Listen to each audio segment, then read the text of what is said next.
Good morning, good afternoon, good evening, at least good day for our group that might be international. In terms of time zones, my name is Herb. I'm an alcoholic. This may be the most important slide of the day, and that's my website. If you're not familiar with it, I really encourage you to. All of my work is downloadable on my website and it's free. So I encourage you to peruse it. I'm upgrading it right now. I don't believe any of that's visible, but it will be, and I'll announce that when it's available. We're going to talk about one aspect of step 4 today, just resentment inventory. Column 3 and column 4 of the resentment inventory, as indicated in the big book of Alcoholics Anonymous, was life-changing for me. It's the first time that I recognized change at a radical level. Only after I had done it, I was 4 years sober when I did it the first time. Only after I had done the 4th column down the road did I look back over my shoulder and recognize the change. I've been doing these workshops for 25 years, and last year I made a decision that it might be helpful to other people to have some special time to take a look at column 3 and column 4. This year we're looking at it quarterly. Each of the groups is a little smaller than normal because obviously there's a lot of redundancy. I'm glad to see that you're here. I'm assuming that you're here to learn, but also perhaps to experience column 3 and column 4. If you've been exposed to me at all, you know that I encourage people to have an open mind and an open heart. Willingness to do that is certainly one of the keys, one of 2 keys, willingness. The other key is grace, which we cannot control. We can only hope exists and is a gift for us in the present moment. We won't know that maybe at the time, only in retrospect again. But this is a prayer for spiritual intervention. This is a prayer inviting the Spirit to respond to our willingness to open our minds and hearts in a way that we can't access because we don't know, and we don't know that we don't know.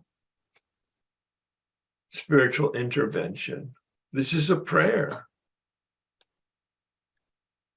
an invitation to the energy in the universe, whatever that means, God as we don't understand it, to give us the grace, to allow us to access the grace. I believe the grace is always given, but to allow us to access it, which is a grace in itself. Please join me. God, please set aside everything that I think I know about myself, my unmanageability, my previous step 4 resentment work, and you, for an open mind and a new experience with myself, my unmanageability, my previous step 4 resentment work, and especially you.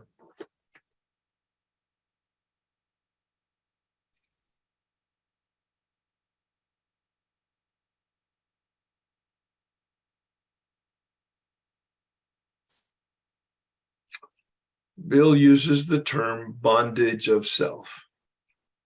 Well, clearly he wrote the book, Alcoholics Anonymous, because of the bondage of addiction. His vision, of course, his focus was alcohol, but we've broadened it based on the experience in the last 85 years to any addiction, and opened up the work of the 12 steps as I see them from the big book to all. Anybody in a 12-step program, in any 12-step program, but even anybody who's interested in being free through the 12-step process, because that's the whole point. Freedom from addiction, you know, that's a promise, and it's a wonderful promise, and it's an exotic promise. But the best promise is freedom from unmanageability, which I did not experience. I did not know the first 10 years I was in the program. I went to meetings every day, called my sponsor every day, engaged a step guide at 4 years of sobriety. Not my sponsor. He didn't know that much about the big book. He had other assets for me, uncommon common sense. And this man, at 4 years of sobriety, my sobriety, revealed to me the fourth column of the resentment inventory. That was it. And then 3 years later, I engaged another step guide, and he revealed to me both knowledge and experience, column 3. So it wasn't that I got it all at once. It was very progressive, fed to me like pablum to a baby over time. And then at 10 years of sobriety, a man introduced me to unmanageability, the actual spiritual malady that Bill says is the problem. Addiction is a problem. Unmanageability is the problem. And I had a new experience with inventory. Each time the light got brighter, of course, it showed up more of the darkness. And every time I went through the steps, with increased light, the darkness diminished. It's a wonderful metaphor. It's a wonderful image. That's why I use the dimmer switch. That's the history of my 38 and a half years of recovery. The dimmer switch today went up a notch so that I see more than I did yesterday. I'm more conscious than I was yesterday. I'm not conscious that I'm more conscious, but I know it because of my progressive experience over these many decades, actually, at this point. One of the philosophers I've been exposed to is a Russian 19th century Gurdjieff. And he said, the problem with human beings is they're asleep, dreaming that they're awake. Oh God, it's brilliant. We're asleep, dreaming that we're awake. And at least that's my experience. Not just when I was in my addiction, that was clearly true. But progressively, as I began to wake up, I began to see progressively that waking up is a process like the dimmer switch. I was asleep yesterday more than I'm awake. And today I'm more awake to the fact that I was asleep yesterday. Not grossly anymore, usually, but subtly. So this is a infinite process. And I use the term very carefully. Infinite meaning having no end to it, like the God of our not understanding. Finite and infinite. Infinite means no beginning, no end. I'm finite. I had a beginning, I have an end. I progressively wake up. Bill in the 12 and 12 has this wonderful line in step 10. It's a spiritual axiom. Whenever I'm disturbed, there's something wrong with me. Disturbed is the great word that I began to adopt now for step 4 work. Yes, it's a tool for step 10 to cast a glance at anything that disturbs us. But it also opens up step 4. beyond resentment and fear and sex and dishonesty and secrets, the major ingredients as I read them from the big book, so that people look at any area that they're disturbed. Is it guilt? Is it shame? Is it regret? Is it sadness? Is it depression? Is it restless? Is it uncomfortable? Disturbed, this great overarching word that contrasts human living, contrasts it with serenity, a sense of contentment. And I'm waking up to all of that because of the work Dr. Alan Berger and I are doing, co-facilitating workshops on emotional sobriety. All of those words are relevant to emotional sobriety, a sense of ease and comfort, a sense of balance and contentment.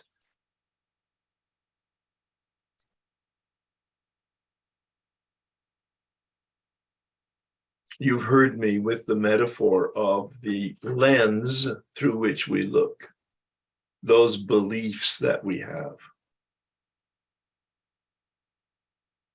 It's in blue, in contrast to the following images you'll see on the screen, because our lenses are unique to us. Our own lenses, like my glasses, are the lenses through which I look to perceive reality outside myself or even inside myself. I look through my lenses. And the problem with most human beings is you can't see the lenses through which you're looking because those are the lenses through which you're looking. That sounds complicated, but it's not. Unpack it. I can only see what I'm looking at through which I'm looking at. And if my lenses are distorted, that which I see is going to be distorted. Even if I don't wear glasses, I have beliefs. These are the lenses. Beliefs that have accumulated that I don't even know that I have.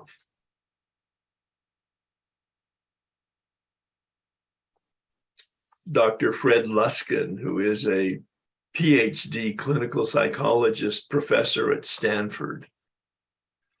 He's been there for 30, 40 years. He did his doctoral dissertation about 40 years ago on forgiveness. From a totally psychological, scientific standpoint, there's no spirituality, there's no religion, and there's certainly no 12-step vocabulary or orientation. He's a scientist in the purest of sense, dealing only with material and concrete evidence, etc. But he uses a wonderful term. All human beings have unenforceable rules. Rules, story. We all have a story, unenforceable rules. And until we see, really embrace and experience our false beliefs, our story, our unenforceable rules, we're condemned to mischief. I'm being kind with the word mischief. It's a generic term that covers all of the foibles of our human relationships.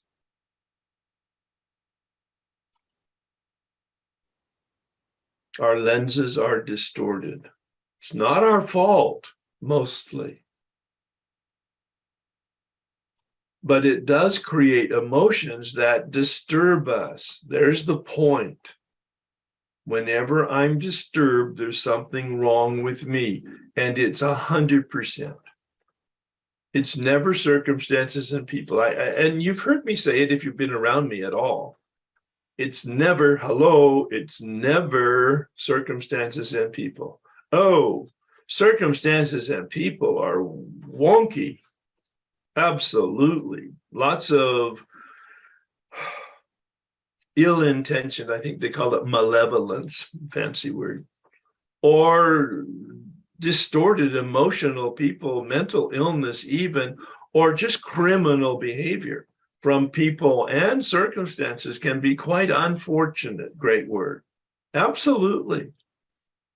But that has nothing to do with us. Well, in the broadest of senses, what has to do with us is our reaction to circumstances and people. This is what disturbs us. Circumstances and people can never make me angry. Circumstances and people can never make me resentful or disturbed. Now, I'm using that in the global sense, of course. I'm very human, and I can be quite disturbed as recently as last week. I mean, yeah, absolutely. But then I have to take a look at, I don't have to, but I'm trained now to take a look at what in me is processing this in a way that makes it personal. Reality just what it is. And when I perceive it and take it into me, I make it personal if in fact I get disturbed, rather than going, oh, wow, look at that. That's not what I wanted. And now I need to fill in the blank. My beliefs are the lenses through which I look. If my beliefs are distorted or not in match up with reality, I will be disturbed. So the total point is to identify those distorted beliefs and to straighten them out in some way. That's why Bill says practice principles in all our affairs. That's the most common recommendation I make to the people I work with, I sponsor. What's the principle that's operating here? I ask them to, I don't tell them what it is. I ask them to sort it out. What's the principle? Is it rigorous honesty? Is it simplicity? Is it kindness? Is it tolerance? What's the principle here? Taking it personally? Reality? What's the principle? Once you identify the principle, then I suggest that you use the principle to guide your behavior, always take the high road, and always be generous. These are accumulative recommendations that have come out from my own experience. Always take the high road, never the low road. Always be generous, never miserly with my response to life. It might seem ridiculous at the time or even inappropriate, and I learn balance over time. But it never fails to come back as providing a very rich life experience. So reflect right now here. This is a workshop for you. I hope you have paper and a pen. You might want to make a note. What are your current disturbances? Disturbance. Much broader than just resentment. It might be fear. It might be some form of dishonesty or lack of trust. But I mean, there's such a myriad, multiplicity of sources of disturbance, sources of discomfort, sources of some emotion that you might not even be able to identify. You just don't feel quite right. You could use the word disturbance until a clearer word comes to you. It's very important to identify our emotions. I did not realize shame was an emotion. And yet I had been responding to reality since I was about 2 years old. That's as far back as I can go in my memory, from a sense of shame. Guilt is a negative feeling about my behavior. Somehow I didn't have much guilt even when I was an adult going through my addiction, and then even in early recovery. But that's just part of a personality distortion that didn't allow me to take responsibility or see the impact of my behavior. But shame, and I didn't know that I came from that perspective. Guilt is a negative feeling about what my behavior is. Shame is a negative feeling about my very being. And I always wanted to hide. I always wanted to distort your picture of me by the picture I wanted you to have, because the picture I had of myself was not adequate, was not healthy. I was defective. I didn't belong. I didn't measure up. I wasn't smart enough. I wasn't fast enough. I wasn't good enough. I knew none of that. Even through getting a graduate education in psychology and lots of therapy around it, both individual and group, I never really came to grips with that deep level of disturbance coming from shame. I blamed my father, I blamed my wife, I blamed my teachers, I blamed my bosses until I did this fourth column. And the curtain began to be pulled back. There was enough light at 4 years of sobriety and enough guidance from a man who understood how to unpack the big book's final paragraph on resentment, page 67. We call it I call it, he called it, we call it the fourth column. There's no designation like that in the big book, but for ease of conversation, I call it the fourth column. So I did it backwards. I got in touch with the fourth column before I got in touch with the third column. I'm saying all of this to have you realize that this is a process. And it takes time, but it takes a teacher who knows what they're doing, not only knows, but has had the experience, and then will have the patience to work progressively with you so that you not only understand what the big book is talking about, you have a personal experience with unpacking it. You've seen me do this before. This is the man at 4 years of sobriety said, Herb, you've got a lot of information, but you have very little transformation. Knowledge is really good, but it's not as good as having some experience that then creates change in the way we think about ourselves and the way we behave. So what's the sources of my suffering? I would have said my traumatic relationship with my father, and did until I was going through this work in the third column. 7 years sober with a second step guide.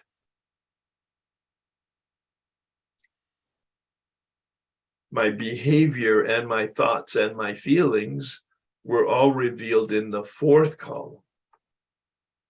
But the buttons that I have, that I didn't know that I have, and I couldn't have even used the vocabulary, were revealed in the third column.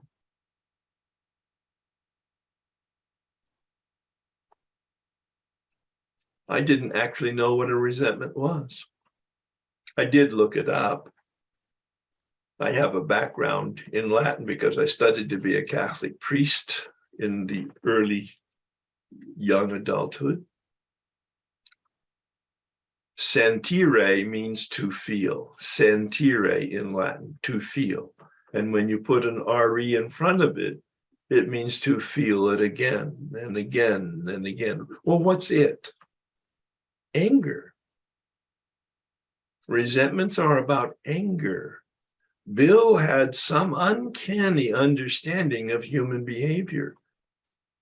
In the fourth step, he calls it, in fact, later on, I believe in the text, in the big book, he calls it instincts gone awry. We're extreme examples of instincts gone awry. Well, he's talking about a biological model from psychology and or biology. Instincts, that rudimentary response from our brain stem. We have three brains. The first, reptilian brain, the brain stem, is for instincts: fight, flight, and freeze. Fight when I'm in danger for survival.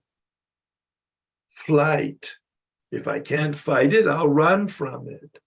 In danger for survival. And if I can't fight and I can't run, I just hunker down and hide. Freeze. That's what the chameleon does. In an environment that's green, the chameleon turns green. In an environment that's blue, the chameleon turns blue. It's a survival instinct. Now I can relate that. Although I've experienced resentment and I've experienced fear, I've experienced anger, I've experienced anxiety. My dominant reaction to threat is to hunker down and hide, to misrepresent myself, to create a Hollywood stage front that projects who I want you to see, who I am, and that protects me from you seeing who I really think I am. There's nothing behind the Hollywood stage front except me, like the Wizard of Oz, pulling the strings.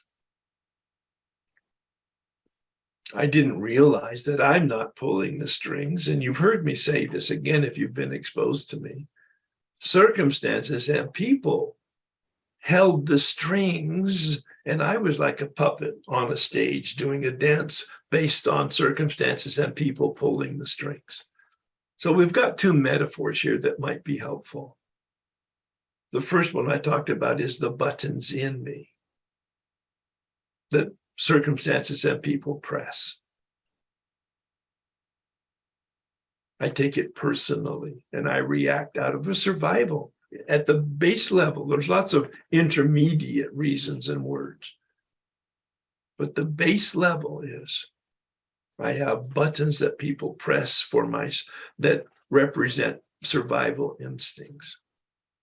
And the other metaphor is the puppet on strings that I didn't realize I've attached the strings. The circumstances and people didn't attach the strings.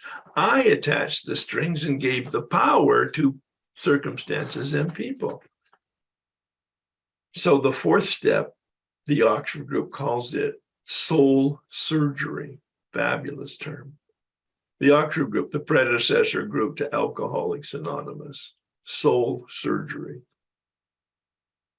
We invite the divine surgeon like we did with the set-aside prayer. We invite the divine surgeon to bring a sharp scalpel and to remove the buttons or to cut the strings. Column 3 and column 4 do that. They identify the false beliefs in column 3, and they remove the buttons and cut the strings in column 4. And I take 100% responsibility for my reactions to circumstances and people. So here's another question. There's 5 questions here, I believe, that I'm asking you to ask yourself. Am I willing, am I open to being changed? Now notice, I didn't say to change. I'm assuming that you're here because you want to change. You want to know better so that you can do better. Admirable and wonderful beginning to human development, human change. My experience is spiritual math. In regular math, we all learned it in one school or another. 1 + 1 = 2. That's math. Regular math, human math. But spiritual math, I only know after I have done this work in my 5th year of sobriety, or my 7th year of sobriety, or my 10th year of sobriety, those 3 journeys I talked about earlier. Each one progressively gave me some more information and some more experience. And when I look back over my shoulder each time, limited each time, but growing, enlarging each time as I progressively had more light. I looked over my shoulder and I understood from experience spiritual math. 1 + 1 = 5. The gap is grace. I can't explain it other than by saying it's a mystery. There's no science, there's no logical explanation for the radical change that has been done to me, not by me. The awakening that I have experienced and the awakening that is promised by step 12. Many people don't pay much attention to the step 12 phraseology. It's the promise. It's the mission statement. It's the value proposition. That's why I introduced step 12 before I ever talk to people about doing the steps. If they're willing to do the steps, I introduce them to step 12. Almost a sense of backwards. Well, because step 12 says, having had a spiritual awakening as the result of these steps. Having had a spiritual awakening as the result of these steps. I'm emphasizing the. It's not italic.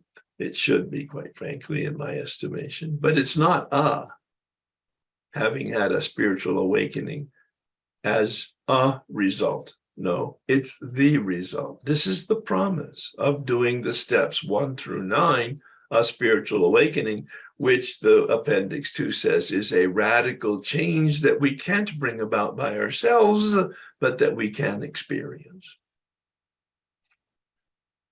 That gift of grace, that radical change that I've never been able to accomplish through formal religion, formal psychology and education, informal therapy and self-help and personal development, and 4 years in Alcoholics Anonymous, going to a meeting every day, talking to a sponsor every day. Oh, my life got a little better when you don't drink and you're getting a sounding board response that's objective and informed. Yes, of course, wonderful.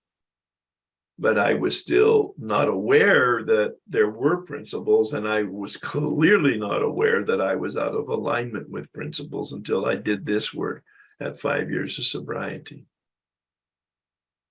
So the challenge here is, are you willing to be taken to a place you don't even know exists? Wow. That requires both pain on your part and trust on your part. The pain that motivates you to say, yeah, anything's better than this. And the trust that says, woo, the universe is benevolent, meaning well-intentioned. There's a healing that's available. What is it that you believe about steps 2 and 3? What is it that you actually believe? Do you trust? Power other than yourself? Really? Challenge yourself. How do your feet move? It's not what you think, what you know, what you feel, what your emotions are. Nope. The real criteria that will answer the question about what you believe and what you trust is, how do your feet move? It's very objective. It's very confrontational. Look back over your shoulder at yesterday or last week. It doesn't have to be a year ago or 30. Just yesterday and last week. How did you behave? That tells you who you are. How do you behave? That tells you what you believe. How do you behave? That tells you how your life is constructed.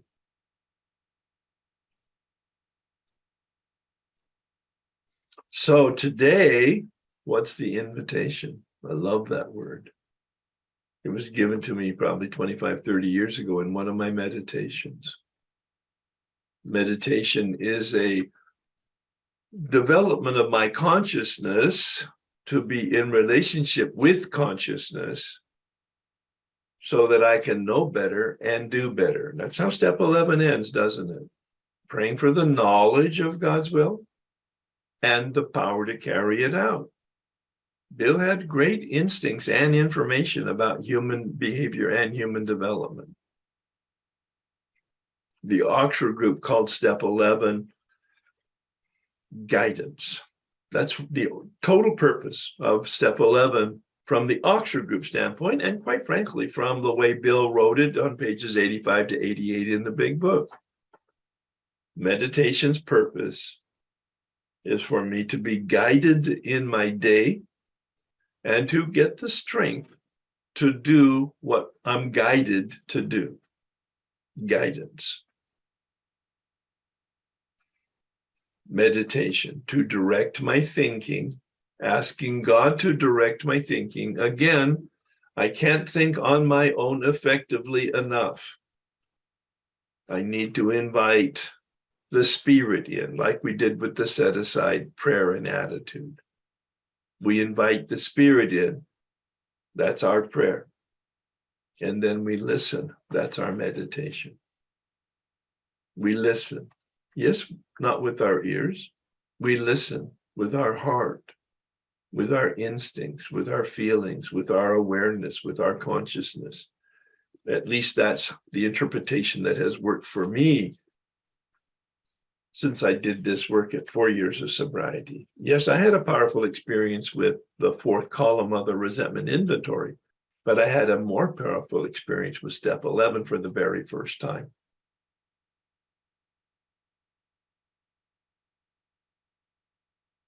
That's a very meaningful statement, at least in my history, because I had studied to be a Catholic priest, as I mentioned at the beginning of our time together today. But what I didn't mention is, and you might know it, but you might not, that I was in a monastery for 7 years, studying to be the Catholic priest as a monk, silent for 7 years. Wouldn't you think I would know what meditation was and how to do it and why to do it, and that I would do it? I left in 1964 after 7 years of silence, and I didn't meditate again for another 7 years. 25 years, I'm sorry, another 25 years. In 1988, when I did this work I'm talking about with this man for the very first time, 4 years sober. We listen to our thinking, he said, as the possible answer to the prayer, God, direct my thinking. We listen to our thinking as the conduit of the message, as the media of the message. Brilliant. I've not had a problem with meditation since.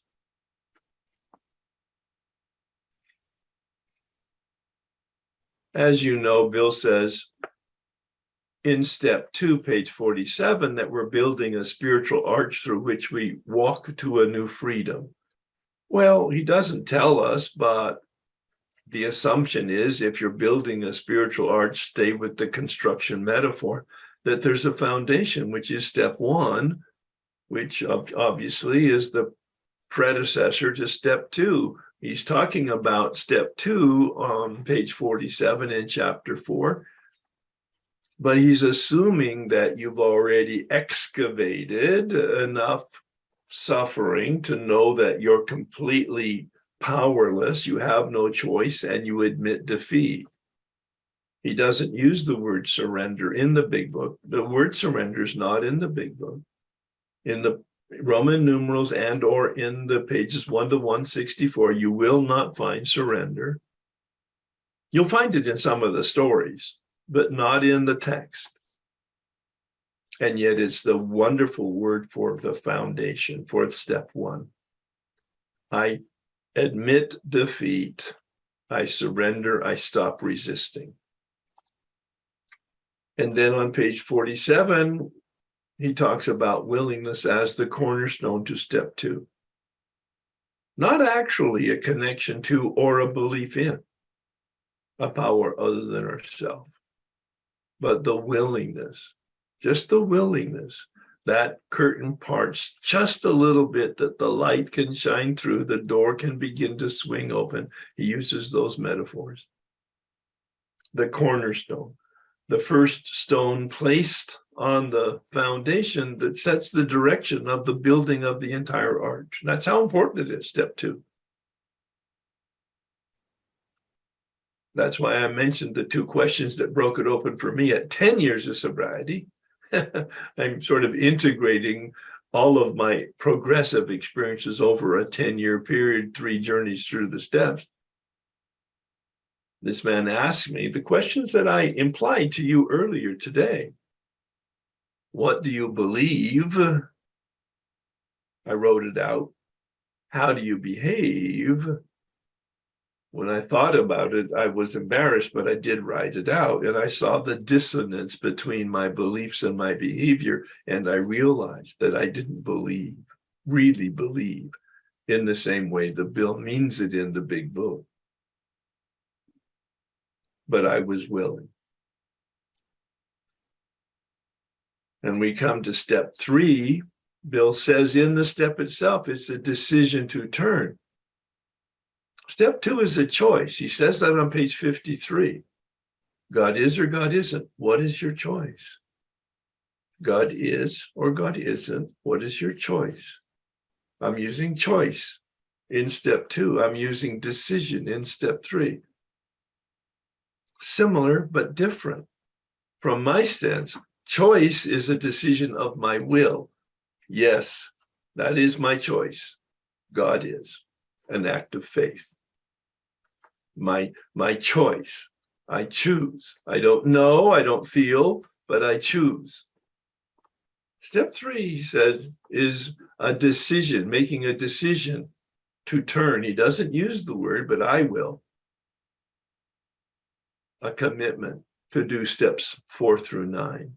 A decision is a choice with the connotation of a commitment to action. The action of steps 4 through 9. There's no action in step 1. There's an implosion. There's no action in step 2. There's a willingness. There's no action in step 3 other than praying the prayer. That's an action. But that prayer is a commitment to, in public witness, that I'm committing to do and finish steps 4 through 9. To have a relationship with power. Bill, again, doesn't use the word relationship, but he gives us 5 models of a relationship, pages 62 and 63. If you haven't done that search, you might take a look at what am I talking about in terms of 5 relationships. That's where I come up with the term. Step 3 is a decision to commit to doing the steps 4 through 9, which will turn us because we have a relationship with power. Our unique relationship. What do you want as a relationship with power? You see, step 4, and that's where I'm leading, is a decision to be in alignment with that relationship. Again, a word that's not in the big book, alignment. And yet that's my concept of step 3, is the recognition that I'm out of alignment, and that's the source of my suffering. Life and reality are in a flow, and I'm going against the flow. Instincts gone awry. I'm going against the flow. I'm going against life. I'm going against reality. When I choose to operate in a non-principled way, I have free will. And I can go against the life flow when I'm dishonest, when I'm hurting other people, when I'm being self-centered in some way by being angry or fearful or hiding and dishonest with secrets. The overall content of step 4.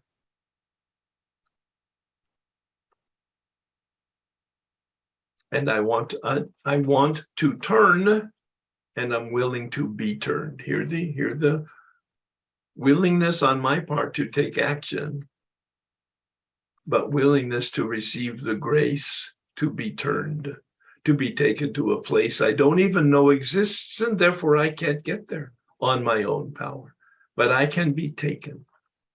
My experience of finishing step 9, when I look back over my shoulder, is I was delivered. Bill uses that term in terms of his mountaintop mystical experience. That 20 minutes in the hospital on his second or third day hospitalization. Take a look at it. Pages 13 and 14 in his story. Page 13, he works the steps in the hospital in his second day of hospitalization with Ebby. And in his third day, page 14, he has this mountaintop experience. And in a recording of his interpretation of his experience, he uses that phrase, he was delivered. I love it. I was delivered from my self-centeredness at 4 years of sobriety. And it wasn't an event, it was a process. And I continue to be radically and grossly delivered over the next several years as I did the steps the second and the third time. I did the steps a fourth time at 20 years of sobriety, and although it was a good experience, it wasn't a gross turning. By then, I had smoothed out the flow. The flow had been smoothed out, staying in touch with grace and willingness. Step 5 is the walking through to freedom. That's the whole point of step 5. We do resentment, we do the fear inventory, we do the sex inventory, we take a look at dishonesty and secrets. These are the building blocks of the spiritual arch through which we walk to freedom. Bill doesn't say that in the big book, but obviously he implies it when he talks about finding freedom at the end of step 5. If you want to have a fabulous meditation, go to page 75, maybe tomorrow morning even, and read those promises. The last paragraph on page 75, the promises of walking through the arch to a new freedom. He said, here's the phrase that captures my attention, walking hand in hand with the spirit of the universe. What a great, comforting image and metaphor, walking hand in hand with the spirit of the universe. Having dealt with the soul surgery of the 4th step and doing the revealing and full disclosure in the 5th step. Even before we do 6 and 7, although I do believe that rounds it out, step 7 with the prayer, my creator. There's no accident there, although he doesn't make that comment. He starts the 3rd step, and he says it's a beginning, that commitment to do steps 4 through 9.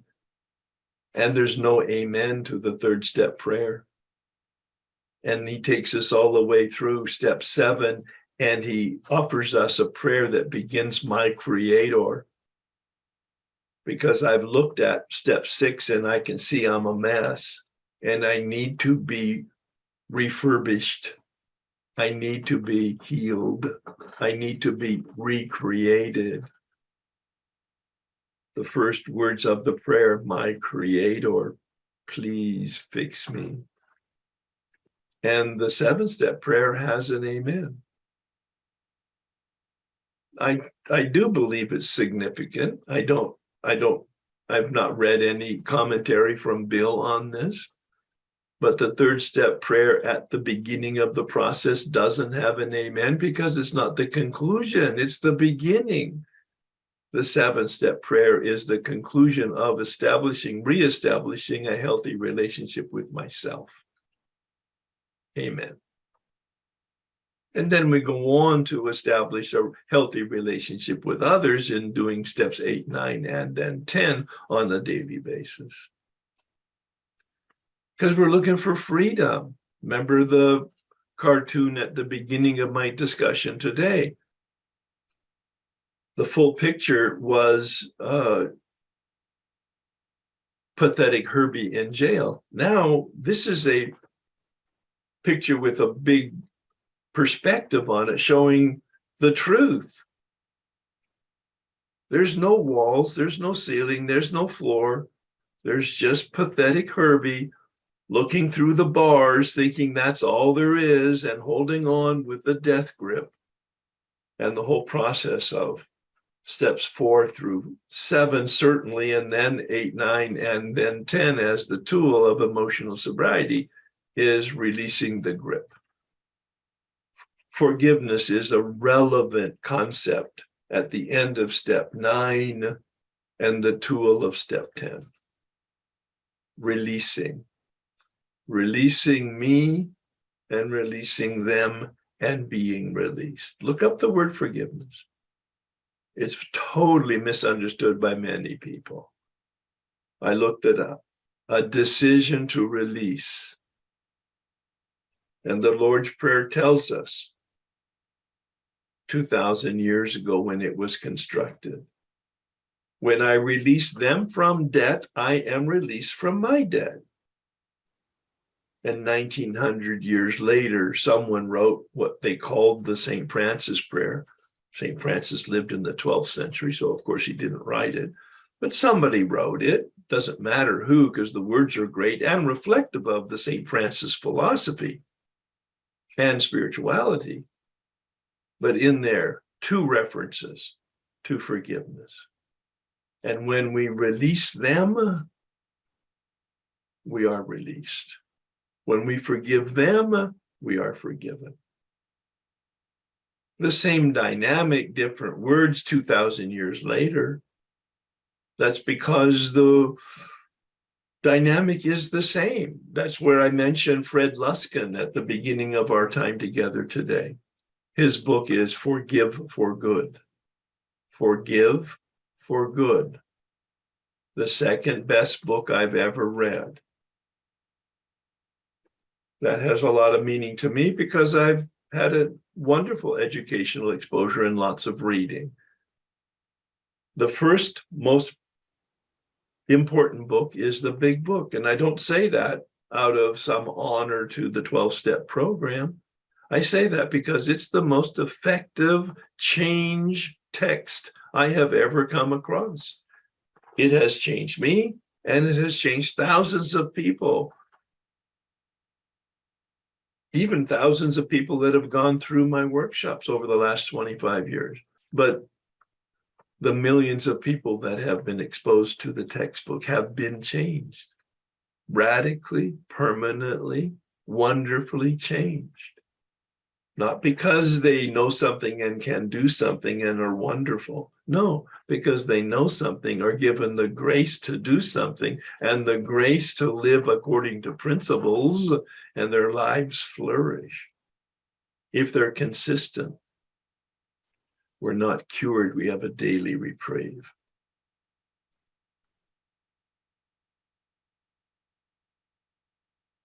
Dr. Tebow said, Bill got it right. The first 9 steps are for the deflation of the ego at depth.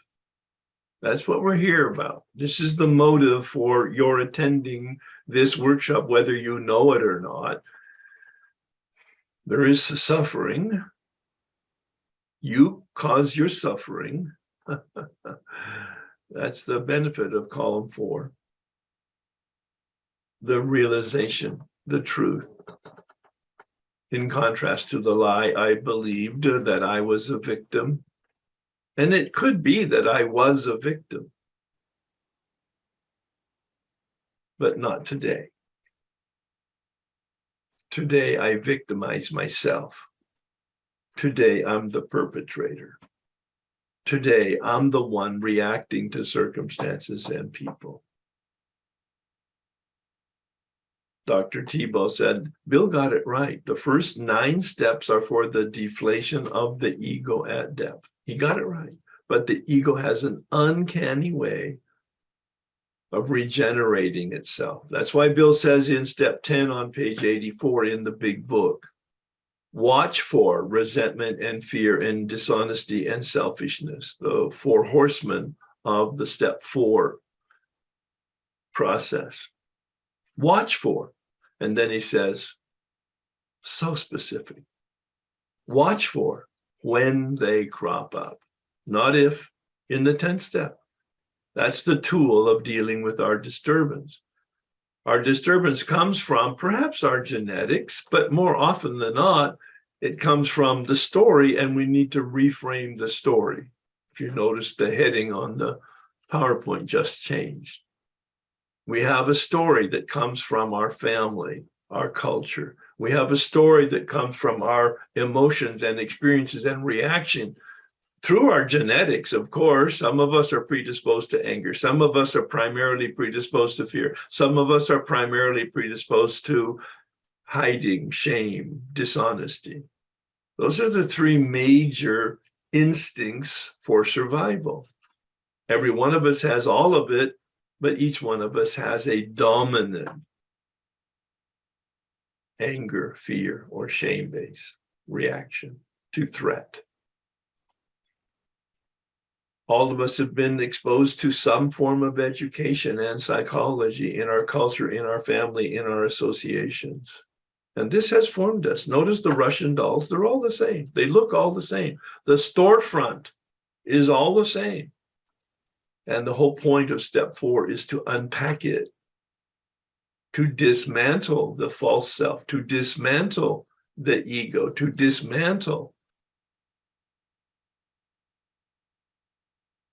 that wall that we've built over time to protect ourselves, because now we're realizing it's a prison wall. It doesn't protect us.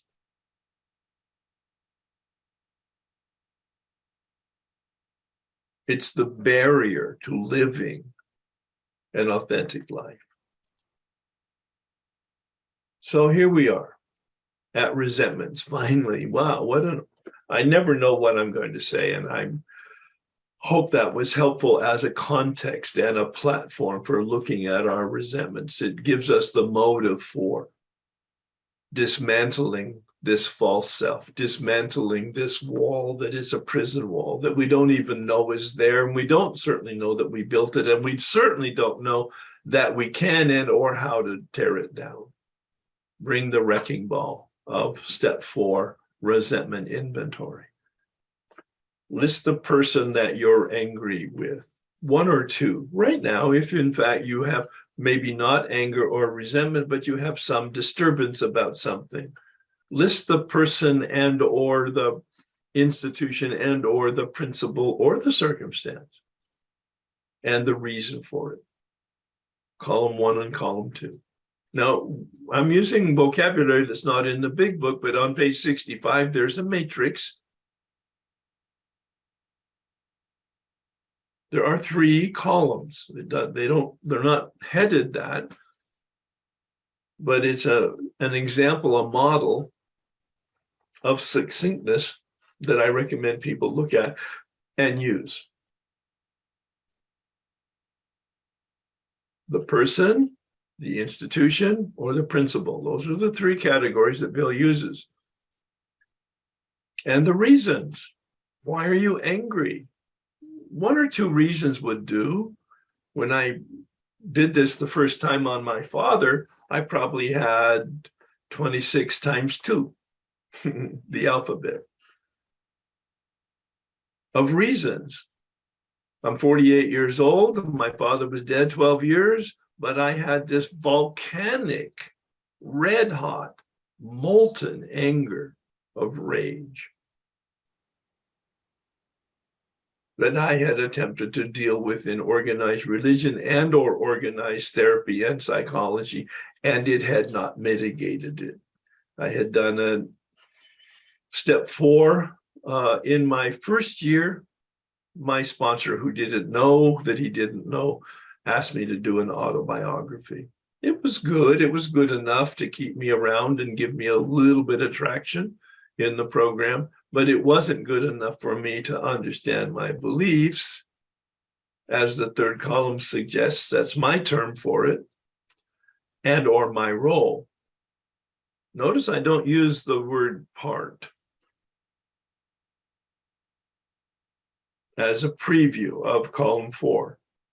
people use the term, what's your part? I understand the attempt at communication, but it's incorrect word. The word is role. What is my role? I don't have a part in my resentment, the fourth column. I don't have a part. I have 100% of my reaction. I don't have a percentage part, less than 100%. It's all my reaction. More about that in a little bit, but just to preface, in retrospect, what I know. I didn't know that going into it. Column 3, I call it my beliefs. What are the rules that I have? What is the story that I have about who I am? I've changed the slide just for this presentation today. I'm always tweaking things to try to help make them more effective. Fred Luskin was the one, and Dr. Berger was another one, who used the term should.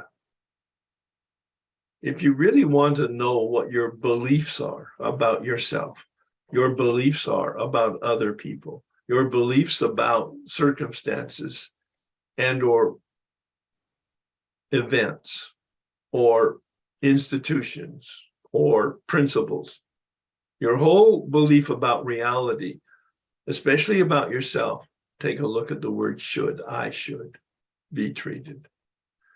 Others. How should others act?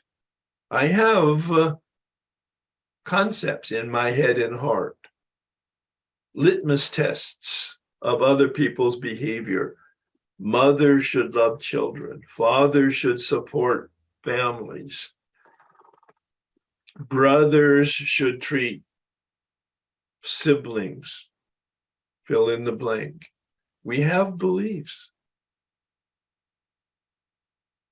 Most of them are distorted and delusional because it's not reality. It's wonderful to have whatever it is you want to have as principles of reality, as long as, in fact, they reflect reality and not just your fantasy Disneyland construction of what reality would look like if, in fact, you were going to be happy about life. We have beliefs about ourselves, we have a belief about others, and we have a belief about life itself. Life should be fair. Really? By what measure? Look at history. Life just is. Human nature just is. Now, fortunately, human nature progresses over time. We're not as primitive as the cave people were. We're not as primitive as they were 4,000 years ago, generally speaking. Life has progressively become better. People have become more civilized. People have become more rational. People have become more conscious. And in the big book, it suggests the principle by which we live, love and tolerance. Oh my God, really? Love and tolerance. The Buddhists talk about loving kindness, very sophisticated, progressive development of human nature. Standards. Have I adopted them? These are just about our beliefs. We'll take a deeper look at it in a minute. The worksheet that I use, there are better worksheets that may be available to you through the chat. I'm not sure what Rainey is putting on there, but there's one that doesn't have such a big heading, therefore there's more space in the terminology. But these are the 7 words from the big book in column 3. In the big book, there's a bunch of words there in column 3. self-esteem, pride, ambition, security, personal relations, sex. I interpret that as gender rather than genital sex, which is the third category in step 4, resentment, fear, and sex. That last category is, in fact, in the step 4 big book suggested approach. It's about genital sex. There's 9 questions. We're not doing that today. The man who took me through column 3 said, since it's already in the big book as a major component of step 4, perhaps the wording in the 3rd column is more about gender. It's not even implied in the big book, but it was his interpretation to help me come to grips with, back in 1988, did I have a different should with regard to men and a different should with regard to women? And what was revealed was very embarrassing, because, of course, I had some standards that I had absorbed either from my culture or from my distortion of reality that was not very healthy by any standards, let alone today's standards. And then pocketbook can be about money, but I put down it's about affected value. So when you're looking at that resentment that you, or that disturbance that you had perhaps made note of today, as you were listening to my invitation to confront your disturbance, ask yourself, well, what is my deep belief about who I am? Now, it's not about your feeling and it's not about your thoughts. It's about your belief. I am worthy of being treated with ultimate respect in my office. I am the best salesman that they have. I am the most worthy person for the promotion that's being offered. My fear? This man suggested that I ask that question right next to each one of those 7 variables. And quite frankly, it was so challenging when I asked myself the fear, which I had never looked at. My fear was, I'm not that good, which began to expose to me that underlying shame that I revealed to you earlier on in my commentary, which I had never seen. But that question, what is my fear, connected to my self-esteem, that belief. And I literally had this narcissistic grandiose, and you've heard me, if you've been around me any length of time, do a complete litany of terminology in this area, which exposes my unhealthy thinking about myself. But it was all a facade. It was all overcompensation for that actual psychological self-esteem that was very low. So the self-esteem here is not the psychological self-esteem, low or high. It's about my actual belief underneath the underneath. You see, we're penetrating the unconscious here. We're going way down underneath my conscious thinking self to this core distortion that I have. I can explain it from a psychological standpoint, and that might be helpful, but it's not necessary. I had an abusive father, 6'4", 280-pound, military cop, street cop, who was verbally and emotionally abusive. Yes, that does explain the environment I grew up in and part of my reaction of feeling unworthy. But understanding that earlier in a therapeutic process didn't help me have it diminish and or go away. Once I began to see that this was my deep belief about who I am, that my grandiosity, in fact, was a cover for the fear that I had. I'm not enough. I'm not powerful enough. I'm not smart enough. I'm not fast enough, and I have something inherently wrong with me. That was a shadow underneath everything, and I never knew that I didn't know that.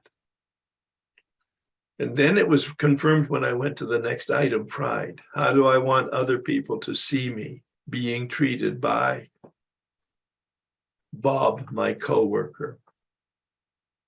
I wanted other people on a stage. Bob and I are having a conversation. There's an audience of coworkers in the theater. I want them to see Bob treating me with deference, not just respect, deference. When he walks up to me, he does it carefully and quietly with a slight bow, and he doesn't look me in the eyes. And he bows when he approaches me. Well, I mean, he said, this man who was taking me through the steps, stretch it, Herb. Respect, certainly, but how about stretching it? And that's where I came up with the deference. And I was embarrassed to say it, but quite frankly, it wasn't a stretch at all. It's really what I did want. And my fear is that people in the audience will see him treating me with disrespect, and therefore they will disrespect me. Because underneath, my belief is I am not good enough. And the cover story is that I'm the best. The cover story is my grandiosity. The cover story is my bombacity. What do I want? My ambition. I wanted the promotion. Very directly, what is my fear? I won't get it. Well, security answered the question. What do I need and why? I need to not have local accountability, because I don't want anybody looking over my shoulder, because they will eventually discover I'm not good enough. That's my fear. This was all brand new information, 4 years sober, 7 years sober here when I'm doing this third column, actually. Personal relations. How do I expect this relationship should be? Men in a work environment are partners. Well, that is more gender related. Let's go to that for right now. Sex is about gender relation. Men in the workplace are partners.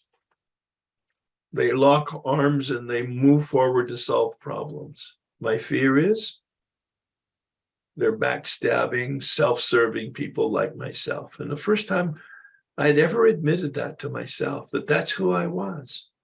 Totally serving myself and my needs, not employees, not employers, not stockholders. I had no interest in anything other than my own aggrandizement.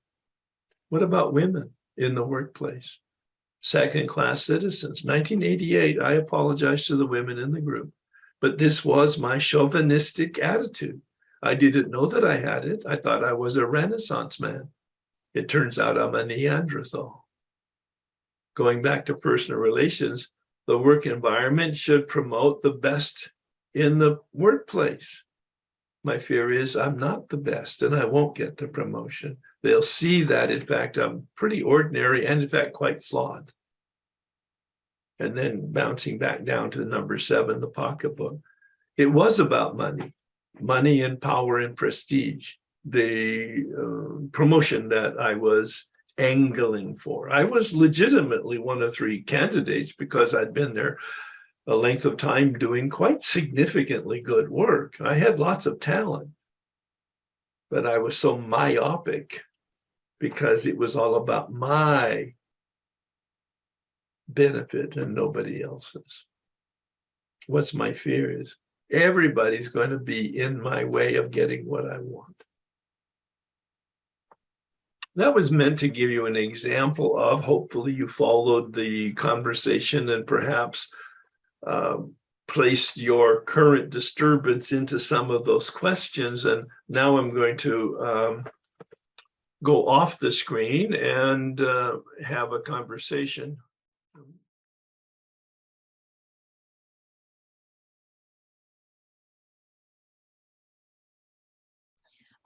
Herb and Rainey, thank you very much, so much for these worksheets.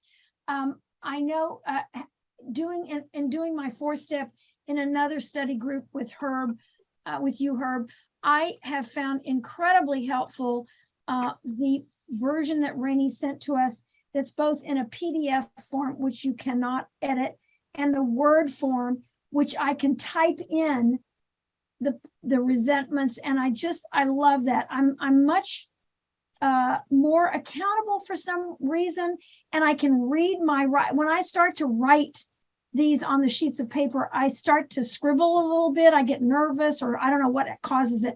But if I type it in, it's really good for me. So I just wanted to offer That's that. interesting because, of course, well, maybe not, of course, you may not know me that well. I don't type. Oh, whoa. Right. I don't type. I missed that class in high school, and I've been fortunate enough to be a salesman to manipulate people to do my work for me. Okay, well, So I've never learned how to type, so I don't have the experience, and I'm so glad that you're bringing it to our attention, because that would not have been my understanding. Yeah, well, Rainey did it for the other class, and Rainey, been invaluable to me. Wonderful. I just wanted to offer that, so thank you. Yep. And the other thing that I wanted to say is that one of my feelings of shame and guilt right now, today, right this minute, is that I feel like sometimes by having my feet guide me to these seminars and trying to immerse myself and marinate myself in these ideas and improvements, I will take 3 steps forward and then I'll take 2 steps backwards. I had a phone conversation yesterday with a daughter of a very good friend of mine. The friend is in the hospital. The daughter lives in Southern California. And I found myself getting really agitated and bossy and intervening a little bit too much. And I offended the daughter. And, damn, I just can't. It's so frustrating and embarrassing and sad for me in that I know the behavior I want to exhibit. I know the behavior that's conducive to everything, but damn it, that snake just rears its ugly head, and I get fear-based, and I get anger, and I get resentment that the daughter lives in. So, it's just so ridiculous. It's my belief that daughters should be available. It has all this stuff to do with it. And my mouth just goes off, and I get tested. And you're even aware that it's inappropriate, and you're watching yourself do it, and you can't stop it. It's like an out-of-body experience. It's like, whoa, stop the horses, put on the brakes. No, I'm not going to do that. I'm just going to tell her exactly how I feel. And so now, she's offended. I have become very ineffective in any aid that I can provide to her mother up here. That's correct. And yes. And so, perfect. Yes, we never outgrow our humanity, but fortunately we do grow in our consciousness. Now you're very conscious. You slipped off the path. You want to get back on the path, and that's what the 10th step is about. Are you familiar with, and have you used the 10th step? I will familiarize myself again with it. Yes, I have, but probably not to the extent that I need to do that. There's four recommended actions. And I'm going to really simplify it, and I can comment on it. I probably won't, but there's 4 actions. Number 1 is you pray for help. Because you can't do any better than you can do. Okay. Number 2, you talk to somebody about it, and you have just done that. Now you may want to talk to your sponsor about that, or you may not. This could be sufficient right here. You've exposed it. You've even got more of an embarrassment now that you've talked about it out loud to a group of people. I'm assuming. Absolutely. Right. Number 3, if you've offended, harmed somebody, You make an amend, but you need to get really clear with yourself. Did you actually harm this person, or did you just embarrass yourself? Now, you're saying that perhaps I did emotionally harm this person, that the created you're not responsible for their reaction, but there was an environment of agitation that you created by your being dominant and pushy and giving advice that wasn't asked for. And judgmental. There you go. Oh, okay. Well, there you go. Well, maybe they saw that, maybe they didn't. So the amend here might be saying, you know, I kind of slipped off the path yesterday, and I got into areas that I didn't intend to, and that might have been offensive to you. Is there anything that we need to talk about to clean it up? Okay. Kind of like keep it general. Don't seed it with your guilt, with your vocabulary. Don't seed it, because it may not be true what they perceived and how they processed it. But invite them to just, is there anything you would be helpful to talk about right now and clean up, or some general language like that. Okay. And then, and you could do this before you make the call, think about, it's the fourth item. First is pray, second is talk, third is amend, fourth is turn my thoughts to helping somebody else. Okay. Yeah. Well, because in fact, your reaction is a self-centered reaction, right? I mean, you saw that. Oh, yeah. And what's the antidote to self-centeredness? Helping Other-centeredness. I mean, it's that simple. That's the turning of steps 4 through 9. From my self-centeredness that I see in unmanageability. And if anybody has any doubt about it, read pages 60 to 62 in the big book. That is a description of self-centeredness. And then, so just think about what you can contribute to somebody else. Now, maybe it's calling a sponsee that hasn't called you for a while. And you might say, hey, how you doing? Is it all right? I mean, what's going on? Like to hear from you, da-da. Not to create guilt, but to create an opportunity for them to reconnect. Okay, thank you. I'm having a very visceral reaction to my falling backwards. I love the fact. No. See what? But I didn't use that terminology, and I would recommend that you just say, "Oh, I slipped off the path, and I'm going to get back on the path." That's much better. I love the statement that you said that steps 1 through 9 are the deflation of the ego, but the ego is like it's a regenerating monster.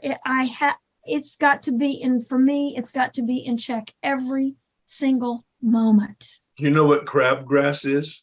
Yes, I do.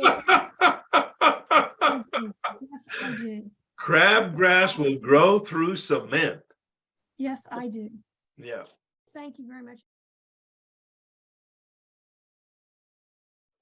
Hi, Herb. I just want to say something about the 10th step. I'm taking Joe's workshop, and she encouraged us to memorize the steps of the 10th step, because she said when you're disturbed during the heat of your emotions, your IQ goes down. And you forget things. So having those steps memorized rotely really helps at a time like that. That's very good. She made that up herself, because that's never, I've never said that, but I like it. I'll adopt it. Yeah, I like it too. And I was reading in the 11th step earlier I heard it on a podcast. The guy was saying that we have to constantly remind ourselves we're no longer running the show. You know, I'll read that and just go, okay. Yeah, but sure. It says constantly. It's not just a one and done. Right. Constantly remind ourselves. So but that's not why I wanted to talk. The reason I wanted to talk is I've gone through your workshop several times, and my sister always came up on my resentment list. And I, went through the third and fourth column, made amends, and then the last time I went through, there she is again. And I thought, why? So, but then you encouraged us to pray the prayer for freedom from resentment. And that was the thing that clenched it. And the line that was so revealing to me was, bring me to accept reality as it is. I am not going to change my sister. The only thing that I can change is my attitude towards her.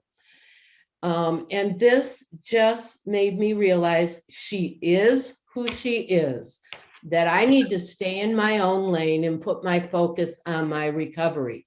So we had 3 weeks of family converging on the town where I live, and so I had this prayer with me, and I kept thinking, I want to be, like Herb says, undefended. I don't want those buttons. I don't want those buttons anymore. So I'm here to report my focus was not on my sister. I knew, it was in years past, I was always focusing on my sister, how I could trip her up and catch her in a lie. And then it distorted my whole view of everyone else. Why aren't you seeing what I'm seeing? And then I wasn't there to enjoy the family and the relationships. So this time it was different. I was undefended. Nothing happened that pushed a button. There, like you said, this time for me, there were no buttons to be pushed. That's and it. that in itself is a miracle. And it's because of the work that's been done in this workshop. Right. I couldn't have done it on my own. Right. So, but you brought up the prayer for the removal of deep resentment, and of course that was going to be the next topic. But since you've introduced it in such a wonderful experiential way, could you talk a little bit more about it? First of all, what it is and why it's here, and it's whatever you want, and then I'll comment on it to fill in what I feel might need to be said. No, you're muted. I was desperate. So, I didn't want to go into this 3-week period with anxiety, with angst. And so praying this for my sister, and it was praying the prayer with my sister's name inserted in the prayer. It wasn't for her, but it was for me to change my attitude. It said, help me show Kate tolerance, compassion, and patience, release me from being angry, enable me to release this resentment, remove this resentment, show me how to make a kindly and tolerant view of Kate, bring me to accept reality as it is, show me how I can be helpful. It was all me, it was all directed. It was all you that you were praying for to be right, changed and healed. Right. And where did you get what you just read in terms of the prayer? Well, it's out of the Way of Life document, page 24, which I have printed many copies because I find I need it probably on a daily basis when I am disturbed. And it's just been a real turning point for me in my recovery. And another thing that has helped me so much, especially this past year, is praying the set-aside prayer and adapting it to whatever situation I happen to be in. Yeah, that's just and I'm going to ask you to repeat it now that we're highlighting it so that other people are going to really pay attention. This is going to step out as a very prominent recommendation, what you just said. Say it again, please. I daily try to say the set-aside prayer and adapting it to whatever situation I'm in. Yeah. It works. You know why? Not because it changes God or God gets informed. That would be silly. But it raises our consciousness about the particularity of this situation. At least that's my explanation of it. Yes, absolutely. Thank you, Herb.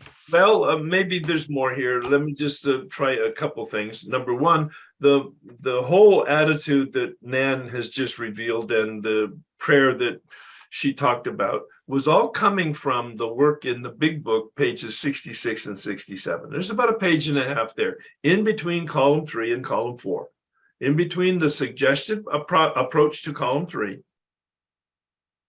and the suggested approach to column 4. In between that, page 66 and 67, Bill says, and when you're finished with column 3, you might want to take a look at and pray for yourself for your own healing, as Nan just described, and that's how the prayer is constructed. It's got some words in it that come more from current knowledge and experience than is in the big book, and it's been changed over time. So prayer is not about words, it's about your intention.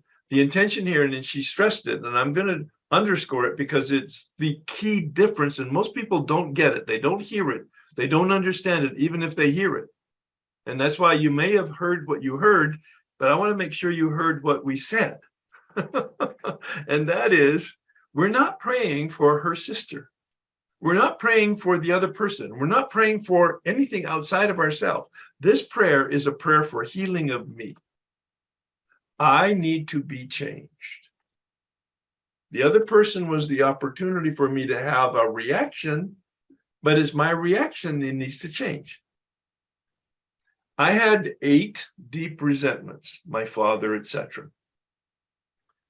I prayed the prayer individually, one for each deep removal of deep resentment. I'm 48 years old. My father had been dead 12 years. I prayed the prayer. I continued with the process and did step 9. And it was between the prayer and the step 9 process that the resentment was dissipated and completely removed. A story for a different day. The point, though, that Nan is making is that over time, the resentment goes away. It's taken away. We are delivered from it. It took months praying this prayer individually, 8 prayers, 8 deep resentments every day. You can pray one a day and replace one when the one goes away. If whatever, your rhythm, people make up their own program based on their own circumstances and interpretation. The point, though, is I prayed the prayer for the removal. After about 3 months, the first one went away. Over the next several weeks or months, the balance of them, one at a time, dissipated like snow in springtime. And they never returned. Here's the good news. They were taken away, but they never returned. Never, not even a hint of mint. Nan, any comment? No, I totally agree with that. Yeah. I know that my whole attitude towards my sister has changed. Yeah. Well, and your sister didn't change. No. But your attitude toward her and everything changed. Right. Right. Okay. Thank you so very much. You're really a lifesaver. I have all 3 of your books, and I'm doing your workshop from January, but I haven't done the work, and I've done your workshop. I started your workshop in July. That I'm committed to doing all the work. Great. I'm in AA. I've been physically sober for 15 years, and I could say I lost my emotional sobriety at 13 years because I had some tragedies happen, and I had PTSD, and I say the resentment prayer now, and I have to say it for myself. Yes. Because I feel like I let God down. You know, I I understand the feeling, but you need to really challenge yourself. Can you let God down? I would just, and you don't need to comment on it, but I would really suggest you revisit steps 2 and 3, especially step 2. All right. Now, and also you used a phrase that I'd like you to clarify for me. I lost my emotional sobriety. What does that mean to you? I started to isolate All right. and withdraw, and I started to slowly take my will back and Yeah. not practice the steps. I felt into like I would say the dark night of the soul, and I lost my connection. And Well, you lost your conscious connection. yes, and it's like the most terrible thing. Yeah. Because How long ago? How long ago did you I feel would say about, the valley or the pit? I think the worst about 2 years ago.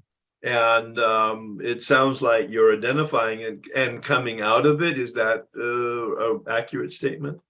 Yes, thanks to you. Oh, Thanks well, to tell me what was the connection? How did you begin first waking up? I started doing the work with you, I see. prayer, meditating, contemplation.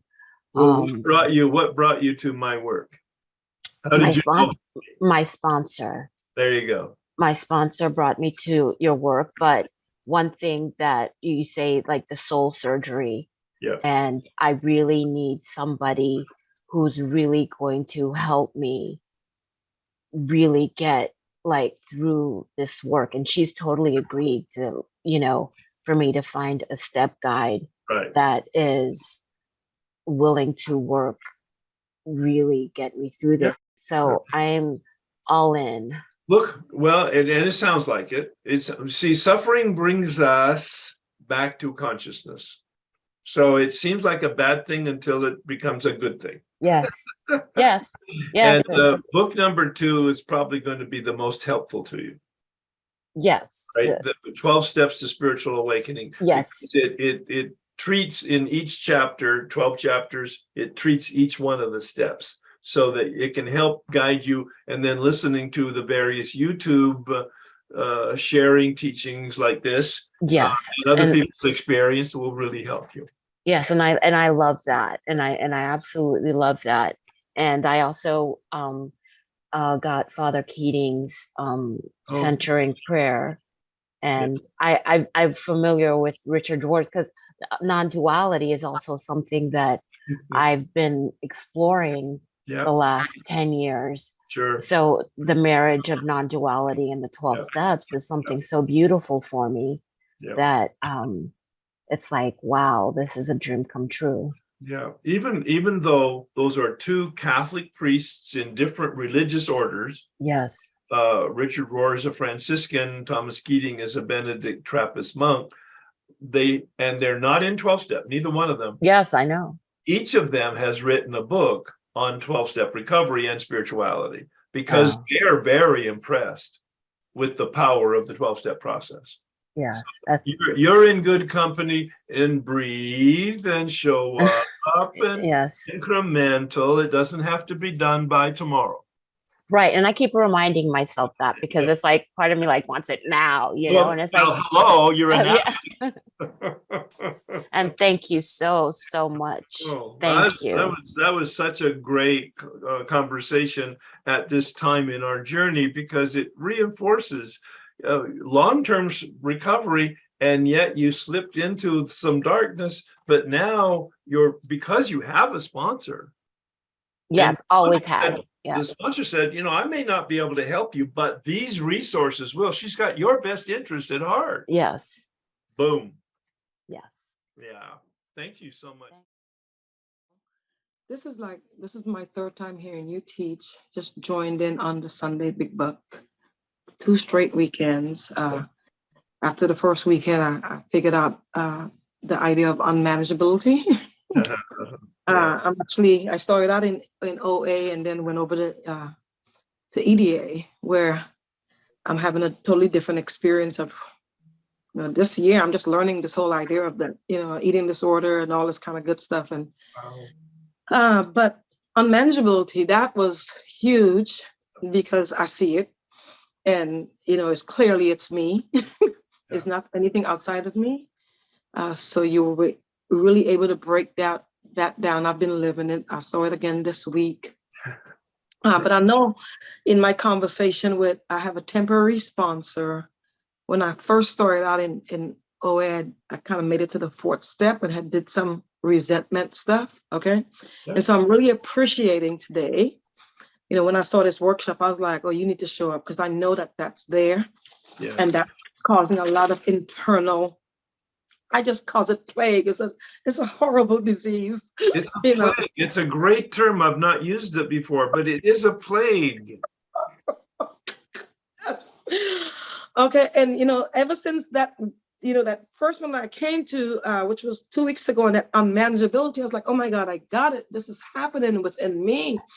And, like this week, I kind of like sat in it until I woke up this morning. I was like, no, you need to get out. Right.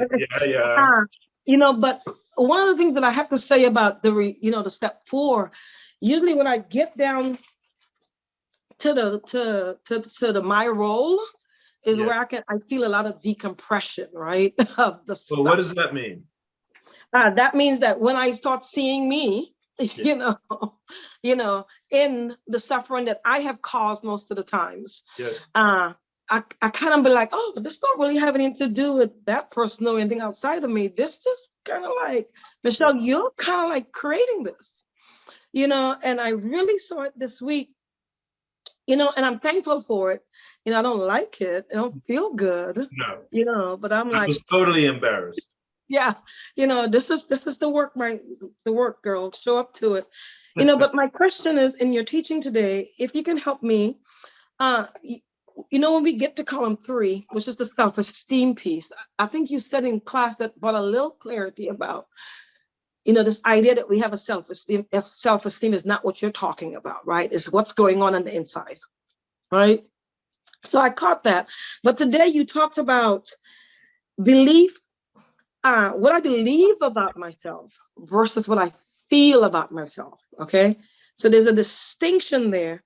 And my ask is if you can clarify that a little more deeply for me. You bet. You bet. It's a wonderful question. And it's subtle until it's not.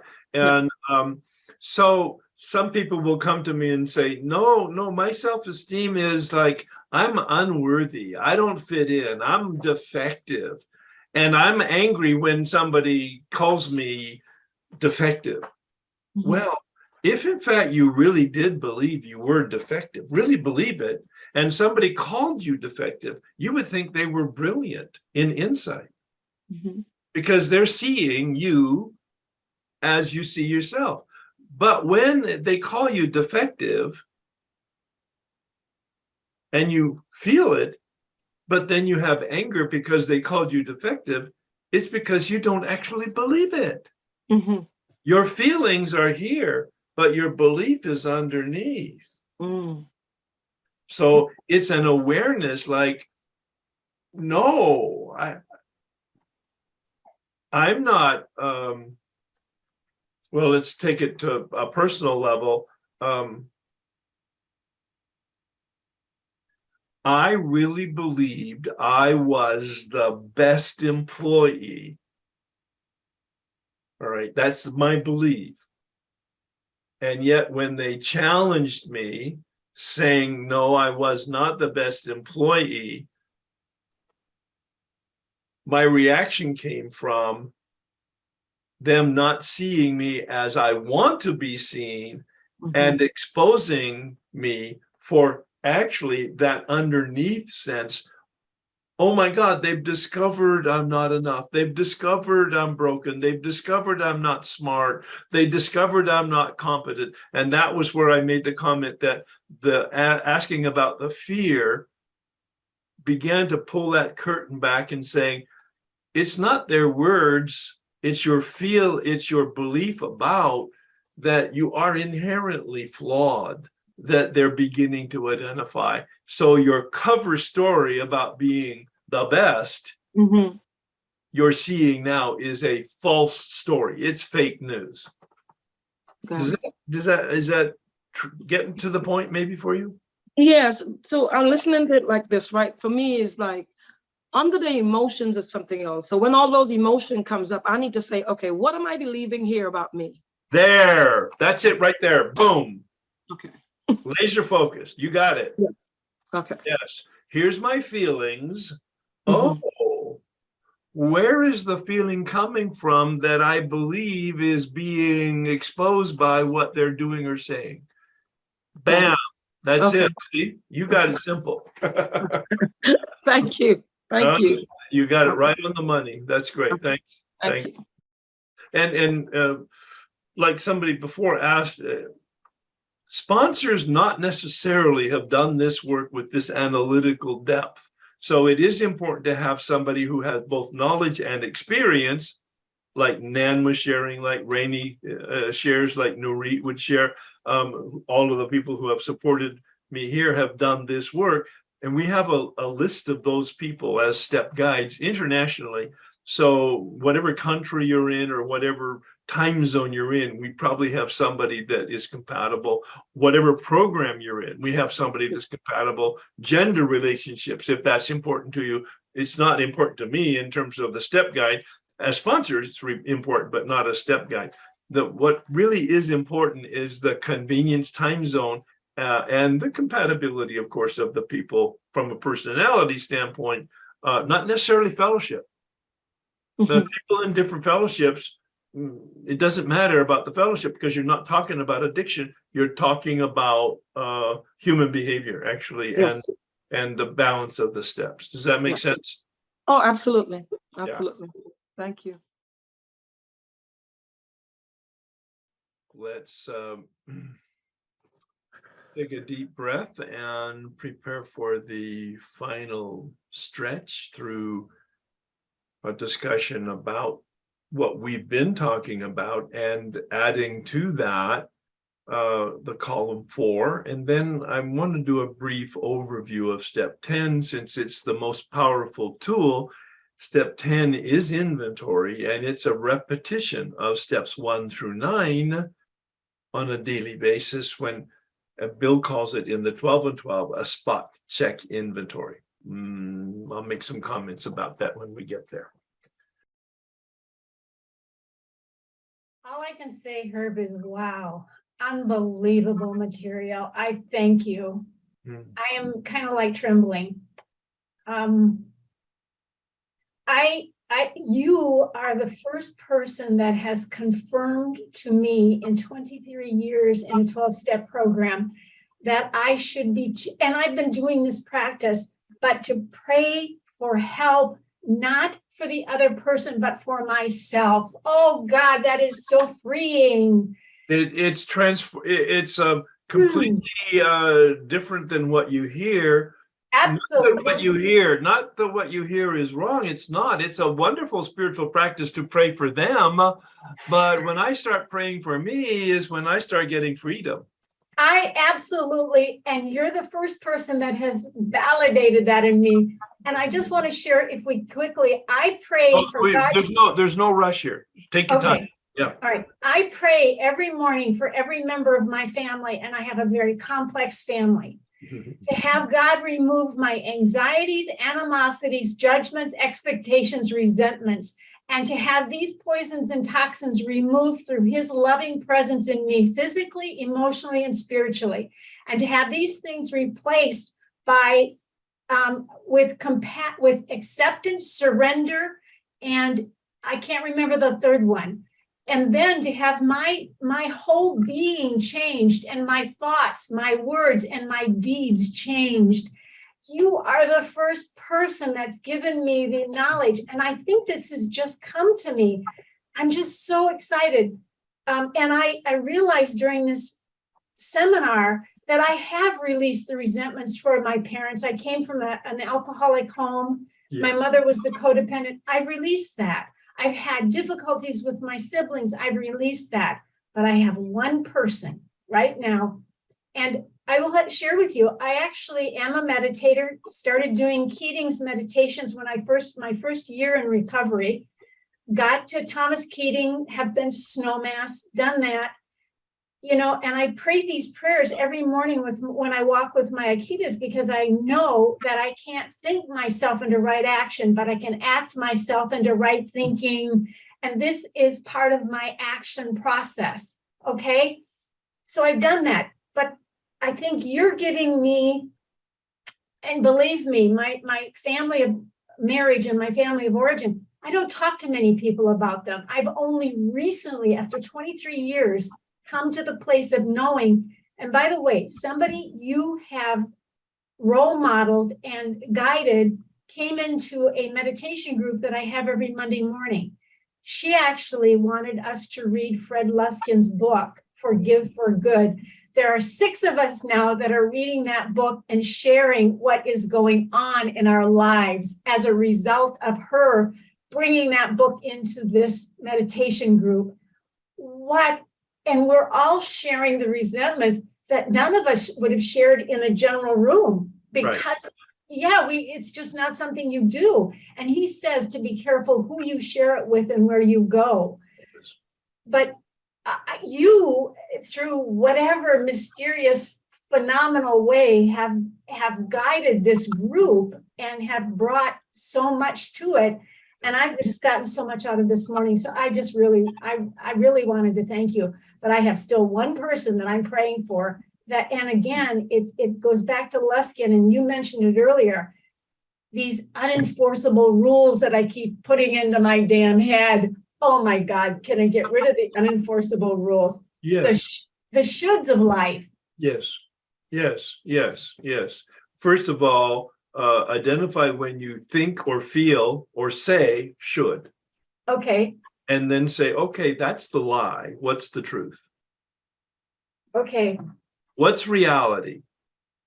That's a consciousness that you will develop as you pray, like you're doing. All right, that's wonderful. The process you used the term release, and that's a synonym for forgiveness.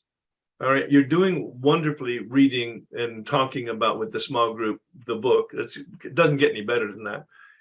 Just want to remind you and everybody on the call that there's a 3-page meditation on forgiveness in the Way of Life document.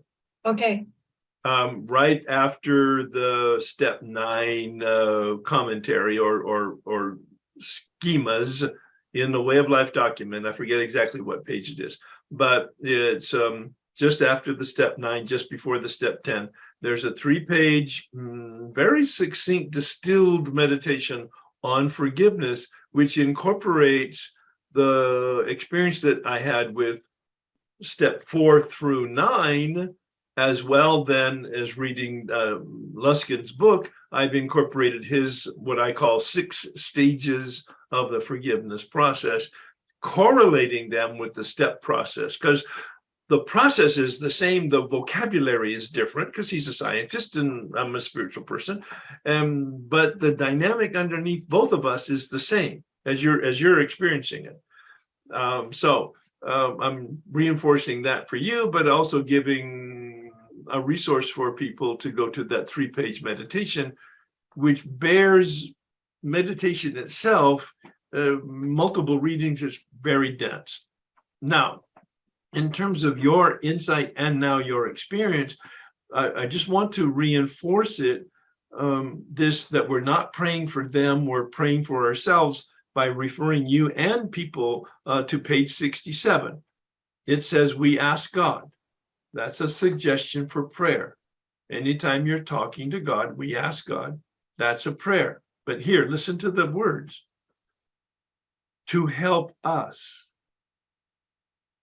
It doesn't say to pray for them. To help us show them the same tolerance, pity, and patience that we would cheerfully grant a sick friend. Yeah. I need to be tolerant. That's the change I'm praying for. Oh God, yes. Oh God, yes. That is exactly it.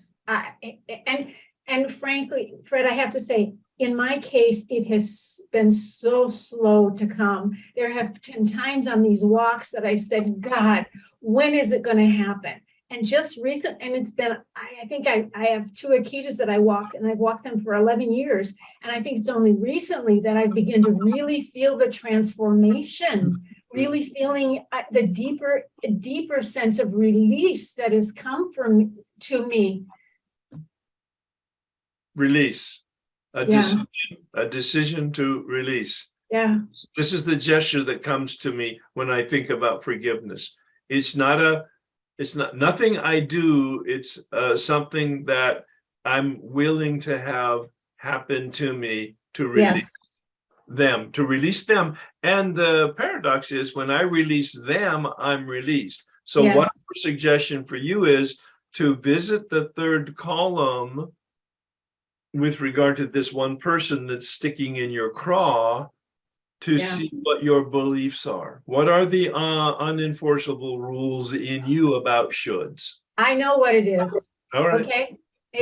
She happens to be my husband's daughter. And my belief is she should be more caring of her father and more concerned toward her father. Yeah. And it's unenforceable. I know that. That's what you would hope. That's what you would want. But Yes. it's not the reality, because that's not who she is right now. Right now. Okay. Yeah. And so and you said it, to accept reality as it is. That's not condoning it. It's not saying that this I is know. this is saying like this is she's sick like I'm sick. We're both on the same. I've happened to have the grace to be touched so that I'm healing over time. She hasn't yet connected to the grace that's available. That's the thing, see. Grace, we live saturated by, marinating in grace. But how do we connect to it? There's the mystery. Here's another fallacy that I would like to share with you. And that is when I got into the 12-step rooms and I began to do all this work, one of the really false beliefs I got is that if I were healed, everybody else would somehow get in line and we'd all start healing together. Well, yes. And that's another false belief, boy. I'll tell you, that's a huge hole in the middle of the road that I keep loving to fall right in. Yeah. And you know, and we, as I say, I use a different metaphor. I slip off the path, then I get back on the path, embarrassed, but bruised and learning. Yeah. And then I slip off again, and less frequently, less grossly, but I never transcend my humanity. Thank you. No, thanks, Sharon. That's a log on my fire that keeps me burning when I know that it really makes a difference in people's lives, directly. It does. Thank you. Yeah, and the prayer that I use for the word I use for the 7-step prayer, and also this prayer, is healing. It brings healing to me, the prayer. Yeah. Okay, let's take a look at the 4th column. And there we go. All right. So this is the 4th column. Now, there's not a 4th column in the big book. On page 67, there's a second paragraph that has 5 questions in it. And the 5 questions are related to the 5 bold items on this worksheet: self-seeking, selfish, dishonest, afraid. And then it has some words about being wrong, at fault, to blame. My word is responsible. I don't like the words wrong, at fault, to blame. May have been good words in 1939, but they have a negative, too negative a connotation today with our culture. So I like the word responsible, or as I indicated when I gave the list in the beginning, the role, my role, not my part, not my part, but my role. So let's do the same example that I was using in column 3 with my colleague at work. When I resented Bob for trying to get me fired, my perceived role is that I'm a mistreated colleague. The event is true. The event, the feeling is always true, meaning the feeling, not the content of the feeling, but the feeling. I have a feeling, yes. It could be of a victimhood of some kind. And the feeling is true. The reality behind the feeling may not be true. That's the my interpretation of that phrase from pages 66 and 67, and that is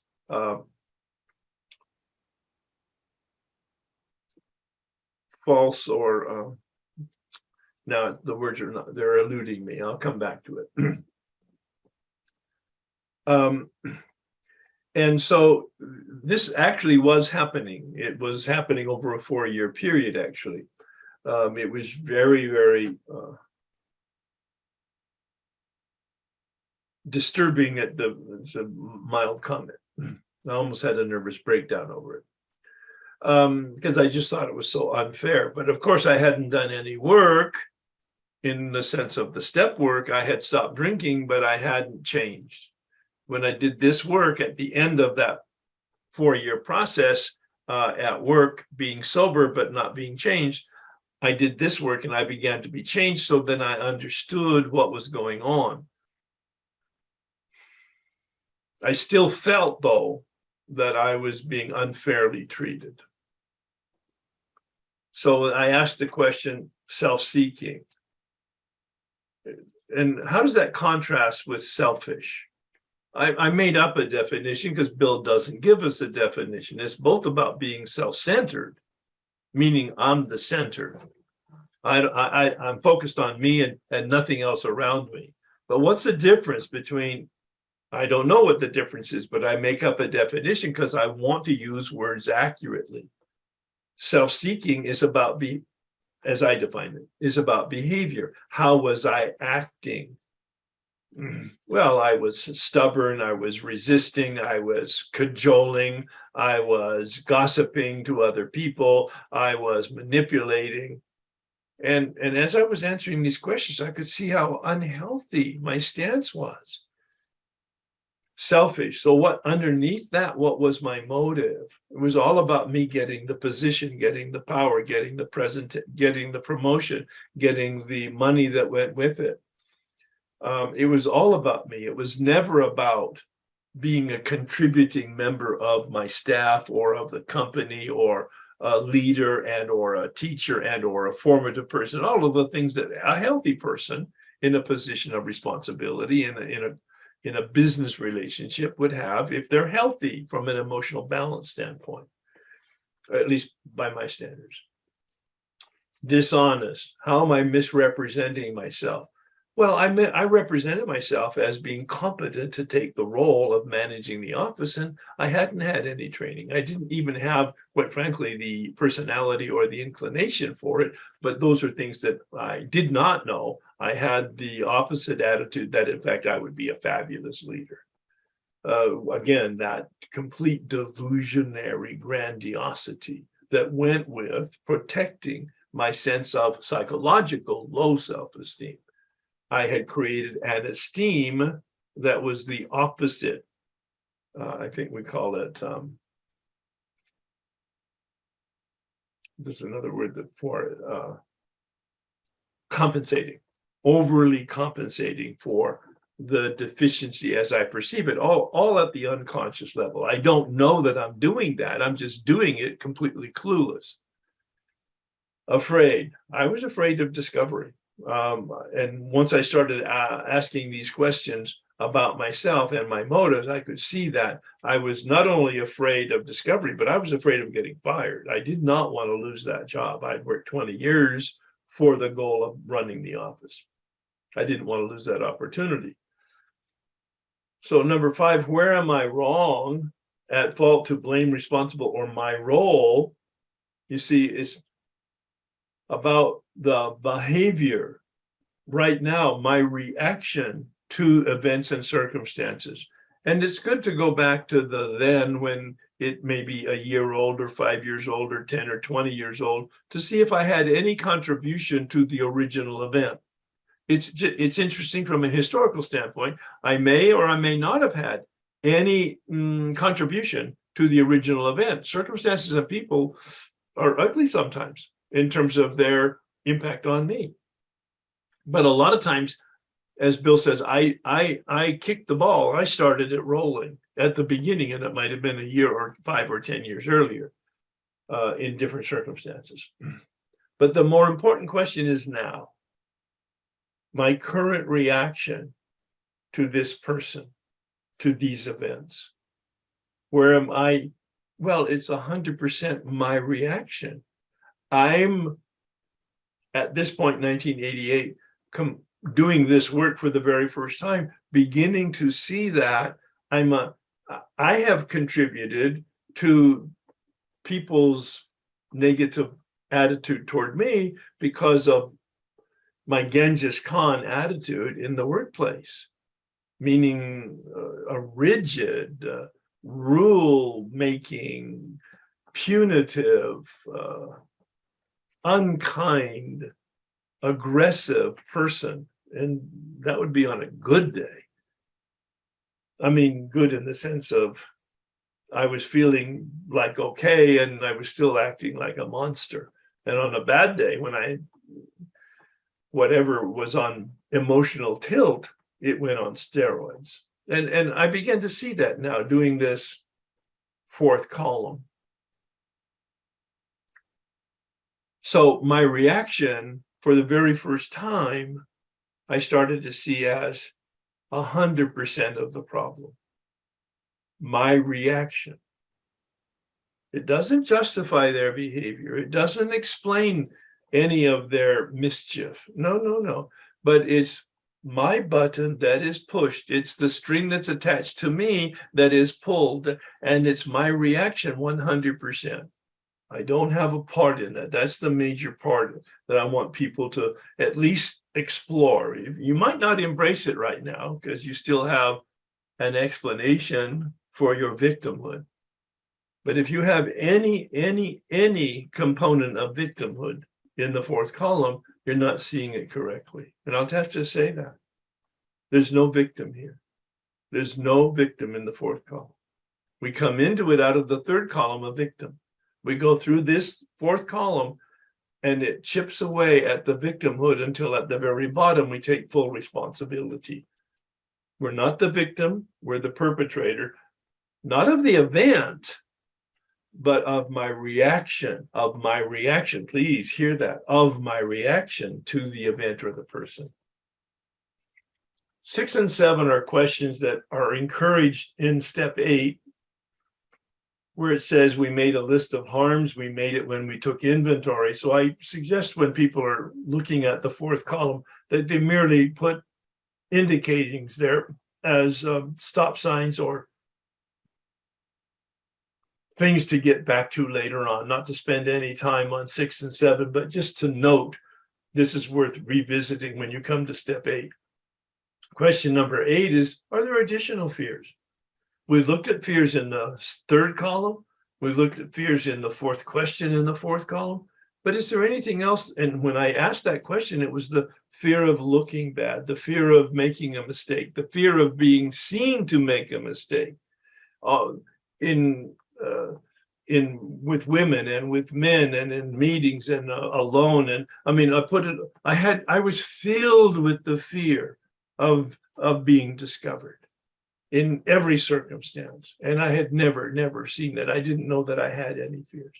So I was able to take a look at that. And the next piece of work in the step 4 inventory is about fear. So again, this is setting it up for grist for the mill for doing a fear inventory. Not that we do anything specific to analyze it or to understand it or to put it in. No. We're just making a note.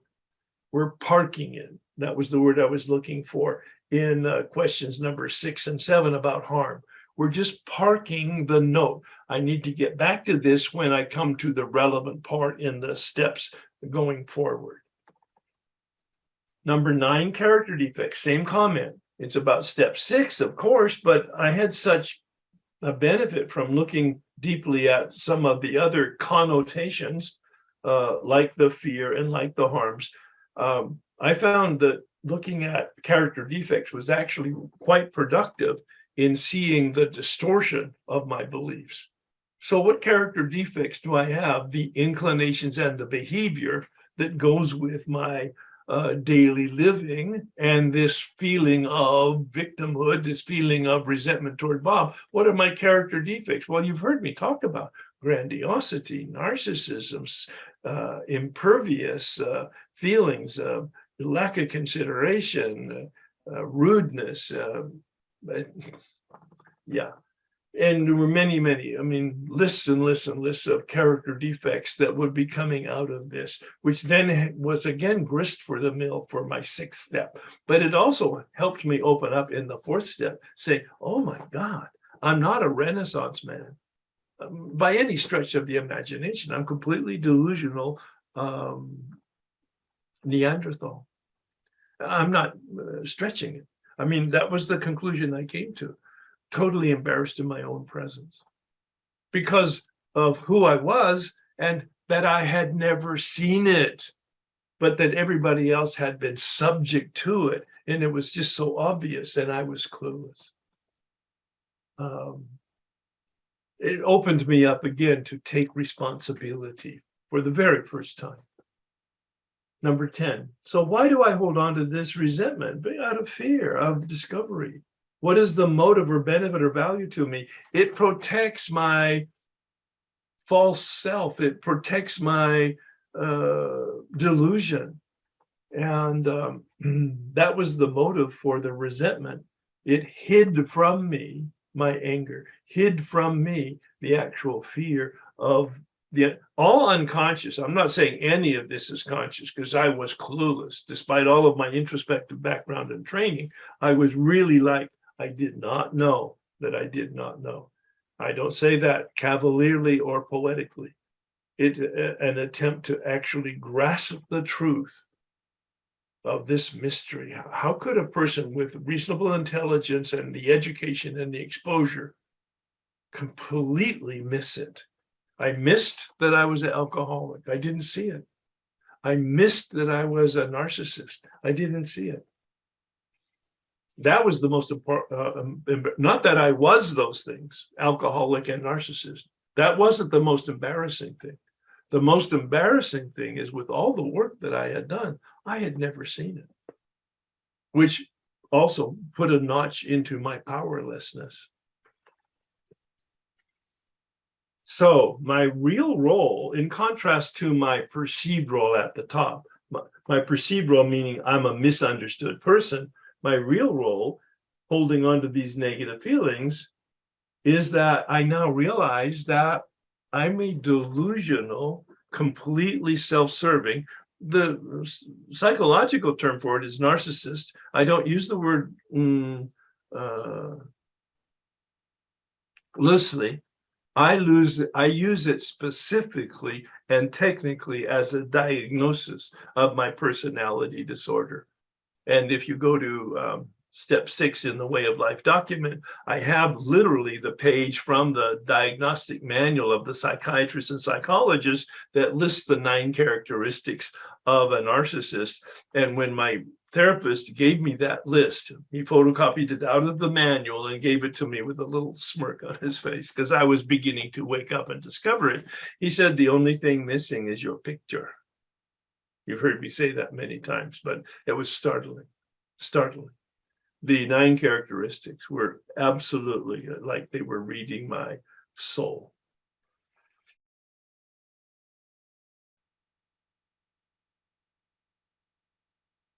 For me, the 4th column was my very first experience of seeing the truth. 3 years later, because of probably I had then got a step 11 daily practice from my first journey through the steps, the man who helped me see what meditation was. I had a daily practice. So 3 years later, I'm so much more conscious as the result of the daily practice that when I met a man who took me through the steps and exposed me to a much more subtle, quite frankly, I think more difficult thing to get to, because we're actually really penetrating the unconscious. In column 4, we're not. We're really looking at behavior. But in column 3, we're looking at the lens through which we're looking. And that's sophisticated. We're looking at the lens through which we're looking. And we're seeing the distortions of the lens. Not just looking at the behavior as we do in column 4 and the motives, which is fairly apparent once you begin in prayer to analyze it. But the looking at the lens through which we're looking takes a little more prayer, certainly, and guidance from a step guide. I had to meet with him 3 different times to get some traction. I'll use that word again. With regard to unpacking it. And that was because it had to go to the, I believe, the unconscious level and allow that to open up to be able to see the subtleties. Hi, Herb. Again, thank you for this step 4, because, what I was exposed to was very, what I would say, the top of the volcano. What you just laid out is under. Yeah. And I guess what I want to say is, can you just summarize that in? Yeah. Yeah. Maybe. Yeah, no, it's well, just to stay with the picture you started with and the volcano. All right. Most of us see the smoke. Yeah. Column 4 looks at the smoke and begins to see some of the fire. But column 3 goes deep down into the belly of the beast to see the actual fire. Mm-hmm. Where does the fire come from? What is the impact of the fire? Why do we even have a fire? Yeah, so I'll stay with that image of volcano. The smoke is very obvious to other people and becomes obvious to us. Mm-hmm. And then as we go into this process and become more conscious and become more healed, we're able to see the fire or feel the heat, see the fire, and then understand where the fire is coming from. Those are the buttons that Nan was talking about that are I don't have that fire in my belly any longer. It's been extinguished. Yeah. The buttons have been surgically removed. Nan was quoting me when she used the word undefended. Yes. That's a reality. Each of us can become undefended. Yeah. It doesn't mean we become vulnerable to being taken advantage of. No. It means that we do not need to defend ourselves. Yeah. And I think that comes in the understanding, because sometimes when I can get a clear understanding and see me, then that other stuff, it's like, there's no defense. I'm good here. But you talk about the fire in the belly. I know that's, where this is for me. It's like all in there. When I just think about, this eating disorder is all in there. It's this stuff that's in there. Yeah. One point that you made was about sometimes, we know we're looking through a lens, right? But we don't even know that the lens is distorted. That's correct. We don't even know we're looking through a lens. Okay. Which is the belief, right? Which is, that distortion. And I know for me sometimes, it's like I could see just going through this process, doing this work. When I get the clarity and I look back, I can see like, oh, I really didn't even see that. I didn't even know that about me, Yes, and then it just kind of emerges, and so just, because I'm getting ready to do some resentment work. I'm supposed to be doing this resentment work for the last 6 weeks. I know why I've been waiting now, so I can actually really dig deep into it with the stuff. So I'm really looking forward to the discoveries that's going to come up, so just, thank you for that. That's appreciated. I'm gonna add on a little bit, because it's a great, simple, plain approach that will be helpful to the people. And that is, the prayer of St. Francis uses the term, make me a channel. Step 4 is the roto-rooter. that cleans the channel, Mm. Mm. right? Mhm. Yeah, because we're going into the sewer Mhm. Mhm. and we need to clean it so that we have a clean channel, removing all of the junk and the obstacles and the impediments. And that's the connect back to higher power. Call it what way you That's may, right? That's 100%. Let me just try this one.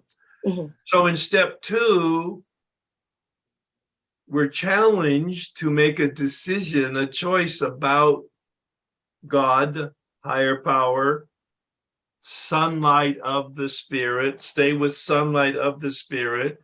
And we conclude that sunlight is deep down inside of us. Yeah. But the obstacles in us block the light. Yes. So we're talking about the clouds, the obstacles, the impediments, and we use the step 4 to begin removing the clouds to the sunlight so the sunlight can shine in me, to me, and eventually through me. Through me. Got it. Yeah. Thank you. Yeah, I mean, because that's it right there. I Yeah. can tell by the look on your face that it's a really powerful image, isn't it? Yeah. Yeah. Yeah. I mean, because you could see that, there's this clutter in there, Clutter, right? Yeah, the dis-ease, the plague, the unmanageability, that's all in there. And just, Yep. Because of the clouds and Yep. the distorted beliefs, Yep. and all of this, Yep. the truth that lays in there. I can't get to the truth. I can't I get to the light. cannot get to the truth. Yes. Yeah.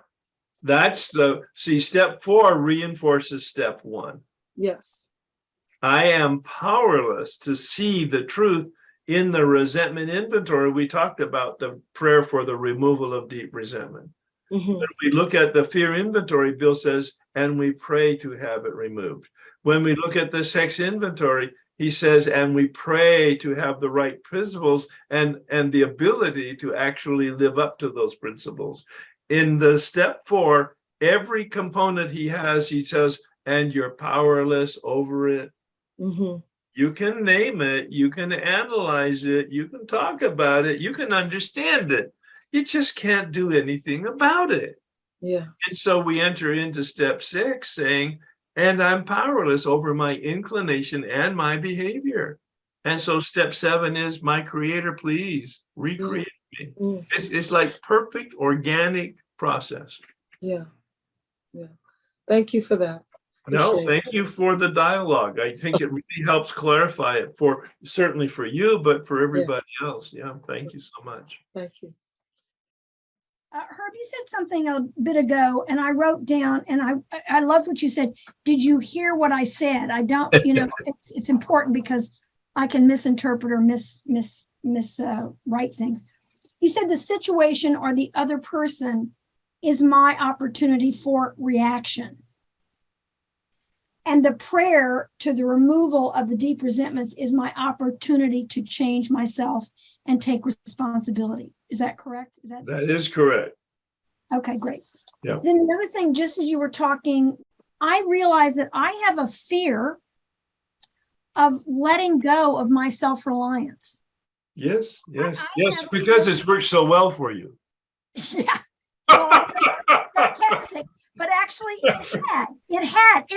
it did for a while. But You hold on as long as you can to that delusion. It's like my assets became my liabilities. I really believe and your liabilities will become your assets. I agree with that. I hope That's what the promises say, don't they? Yeah, exactly. But because to me, your arch that you show, and it's so succinct, is, and it's such a great symbol. I do want to walk through new, highly constructed, stable, solid arches. But it's like that song that we used to sing at church, that my house was built on whatever it is, and it washed away. Because Sand. And so my self-reliance, to me at this point, is that sandcastle over there, that it represents my cultural beliefs, Yes. my my cultural experiences, Yes. my worldliness, my education, for God's sake. I grew up in a very dramatic, evangelical kind of Calvinistic environment, and I was determined to leave that. And so I put all of my focus on educating myself on many levels, both intellectually, but also just experientially. And now I'm going to have to rebuild that again. And it's just like, wait a minute. I was relying on that to make me a more whole, more integrated person. I was using my Calvinism to heal my Calvinism. Uh-huh.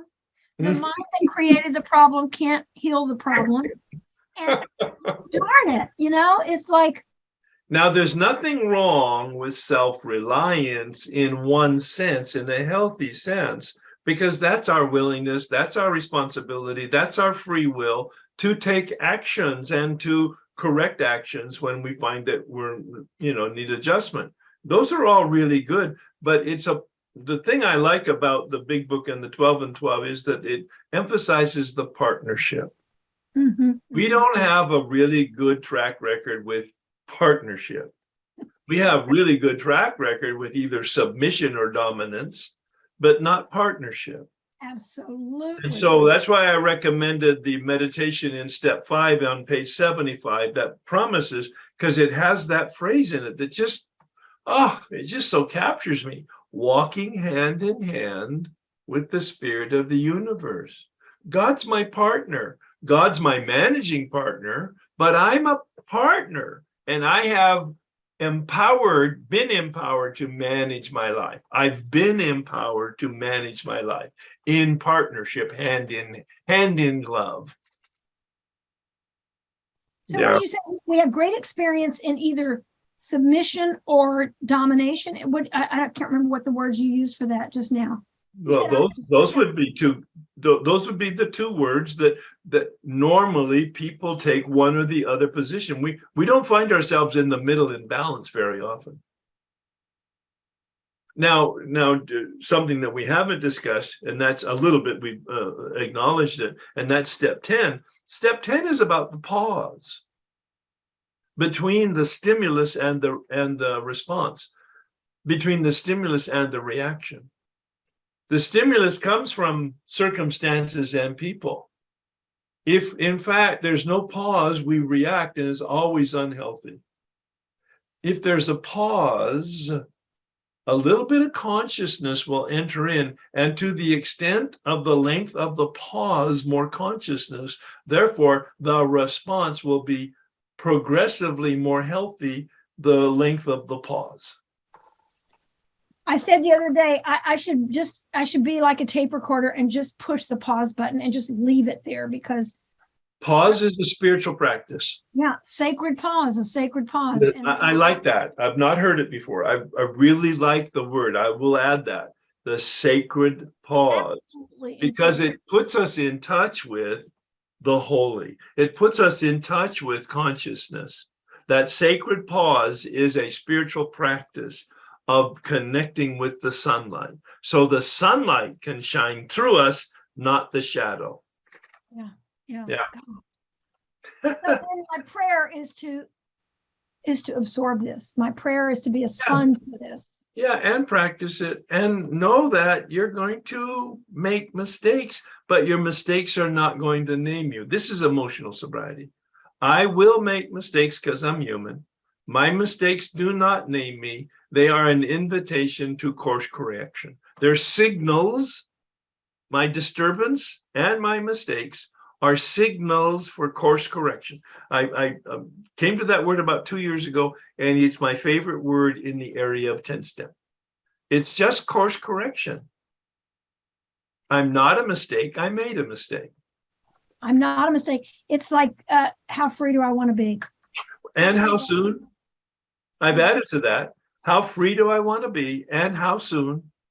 Come on, I know. Not as a whip. No. As just a gentle slogan like coaching and cheerleading, but certainly not as a whip to beat ourselves up. Because you can say that with a tone that would not be healthy. Okay, so I have filled out a fourth step resentment sheet, the third and fourth step for my son. All right. And I mean, I try to do it as honestly as I can. And I don't know if it's my perfectionism coming out that I didn't do it as honestly as I could, because he's living with me right now and it's driving me. Yep, exactly. So let's take a look at the third column. Okay. And at the top, if you did it this way, what is your resentment?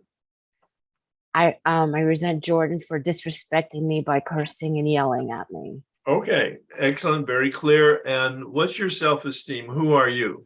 What did you write? Mhm. I'm a loving mother with integrity and spiritual principles. There you go. Great. All right. And what's your fear there? Okay. My fear. On the column 3, that first question, ask Okay. your self-esteem, and then right next to it, it says, so what's your fear? It comes up when you say That Jordan doesn't see that. there, and there's so many different answers. There's no right or wrong answer. There's just your answer. Your fear at that moment, 2 minutes ago or 15 when you did it, Right.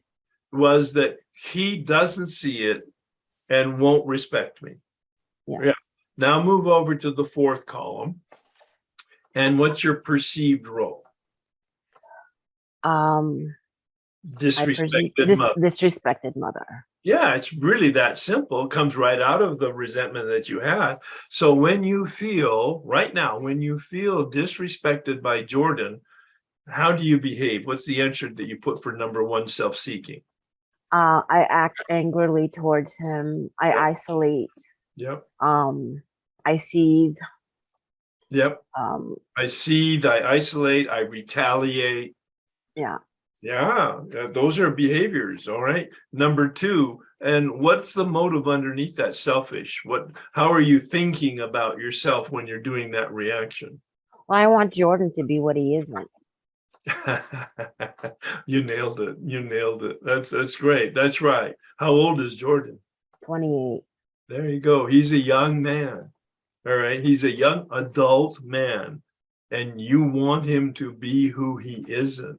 You see, you have a image, you have a story, you have a should, and he's not living up to your story, your myth. Yeah. Yep.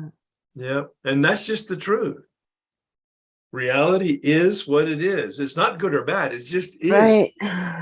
Yeah. Now, part of dealing effectively with that, getting into solution, is obviously going to, well, maybe it's not obvious, but to me it is, to go to Al-Anon and to deal with Al-Anon, because they talk about effective relationships and not enabling, but helping other people.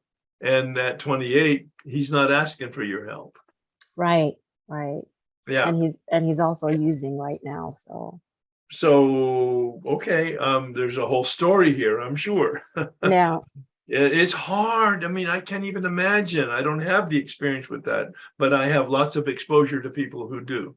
So let's go to number 3. Where are you being dishonest? wanting to be super mom and grandmom my way. Oh, so there are grandchildren involved? Yes.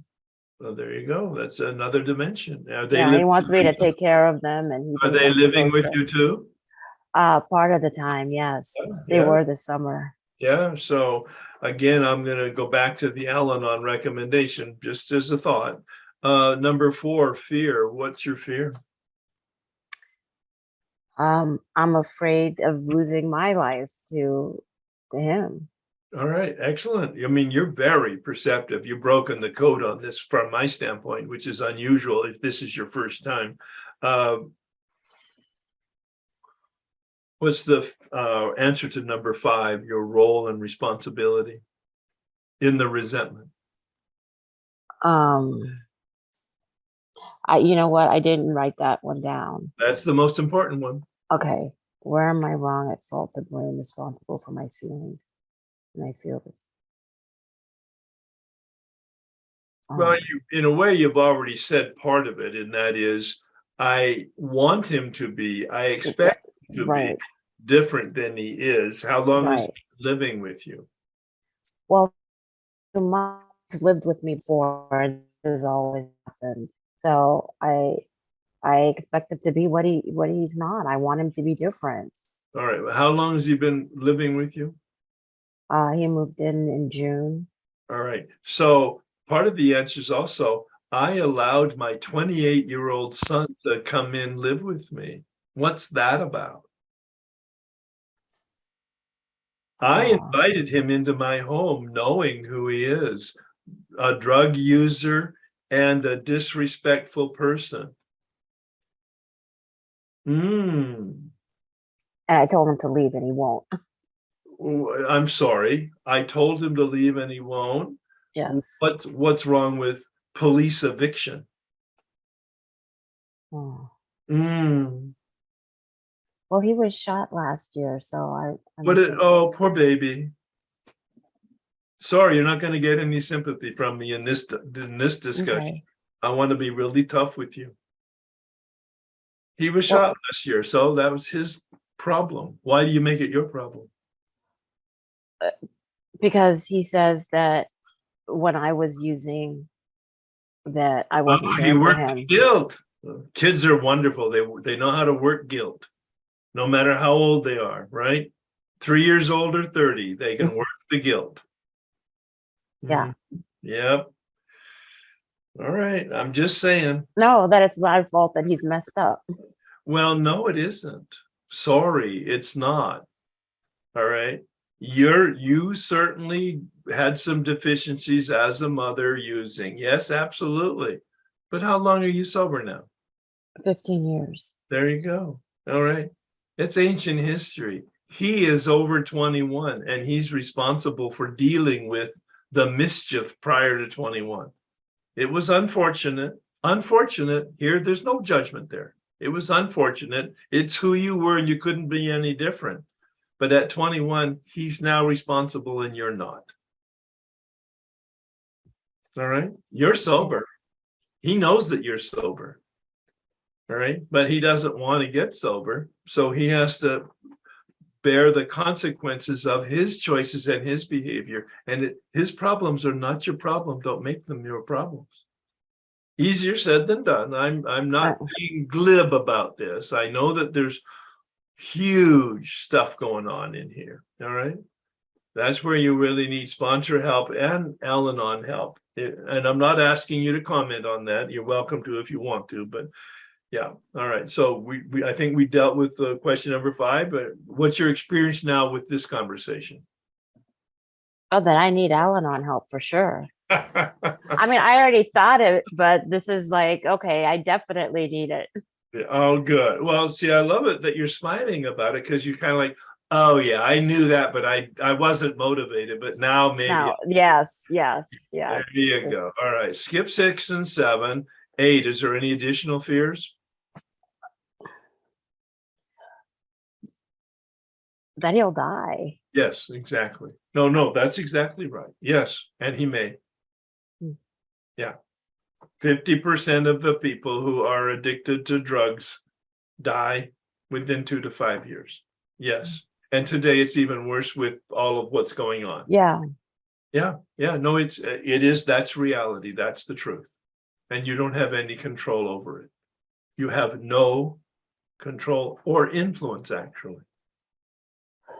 I know. Hard stuff. Yep. Number 9, character defects. Oh, okay. Now I'm trying to read what I wrote That's okay. Yeah. that I've become aware of while completing. Okay, this looks like it's.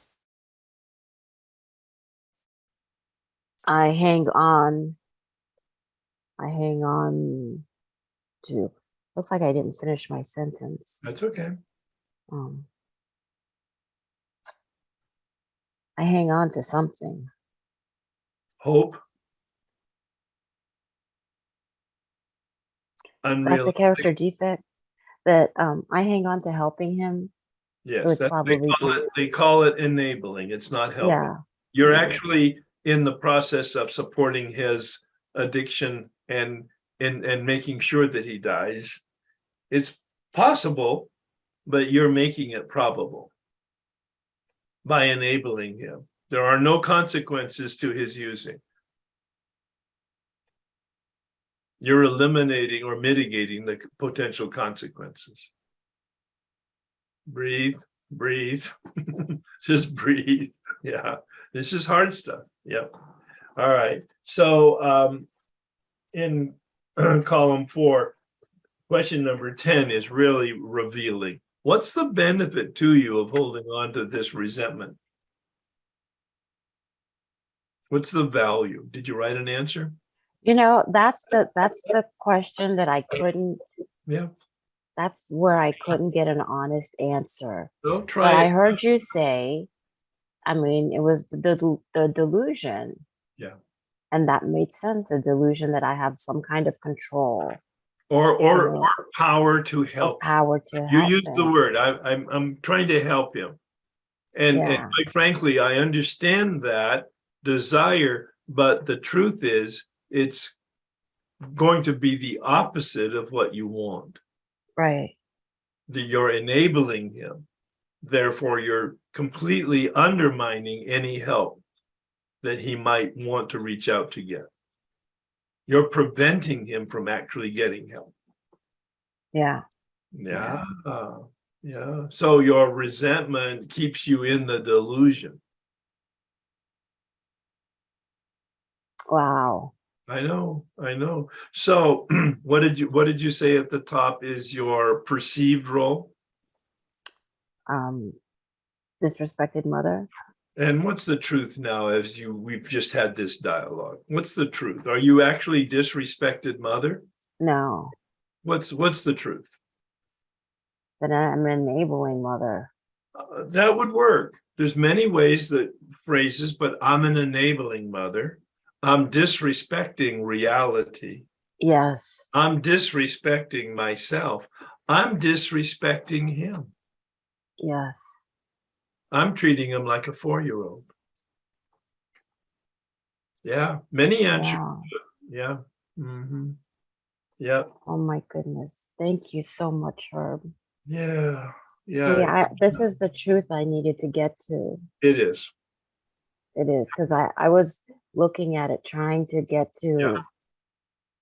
what the truth of this was by myself, and I just couldn't.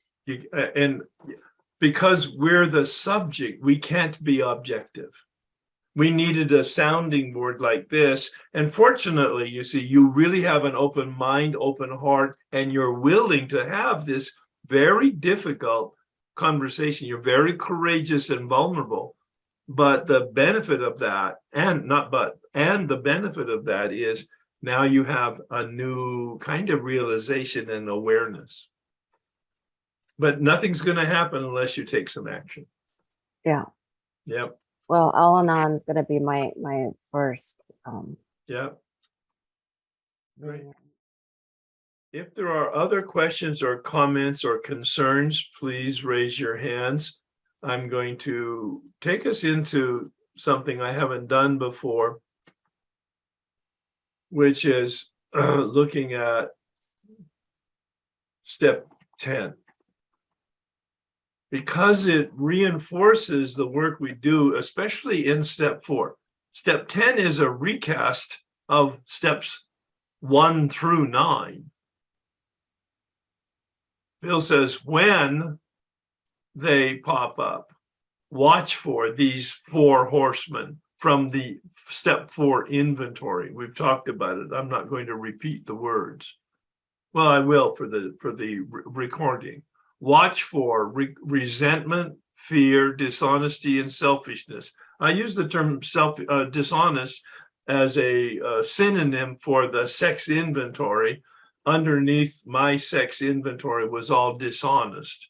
And I see that correlating, as I mentioned at the beginning of our workshop, with the biological survival instincts, the psychological survival instincts of fight, flight, and freeze. Anger, fear, hiding, resentment, anxiety, fear, dishonesty. But the root, Bill says it on page 62 of the big book. Selfishness, self-centeredness is the root. That's why it's at the bottom here. Resentment, fear, and dishonesty are fruits of the root. The real problem is self-centeredness, which I mentioned is, I believe, the heart of and definition of unmanageability. Those bedevilments on page 52, which are the behavioral description of selfishness, and pages 60 to 62, which is unpacking the exact nature of the problem. And at the end of the second paragraph on page 62, talking about unmanageability, talking about selfishness and self-centeredness, Bill says, and we can't even reduce it much by wishing or trying on our own power. That means prayer. That means step 4. That means doing steps 1 through 9 on our own power. We're hopeless and helpless. So watch for these disturbances. He says, when disturbed, look at disturbed as a signal and pause to take action. Pray. The pause is the important part. Stimulus, response, but the pause in between determines whether it's a reaction or a response. And the longer the pause, the better the response. In that response period, in that pause period, we pray.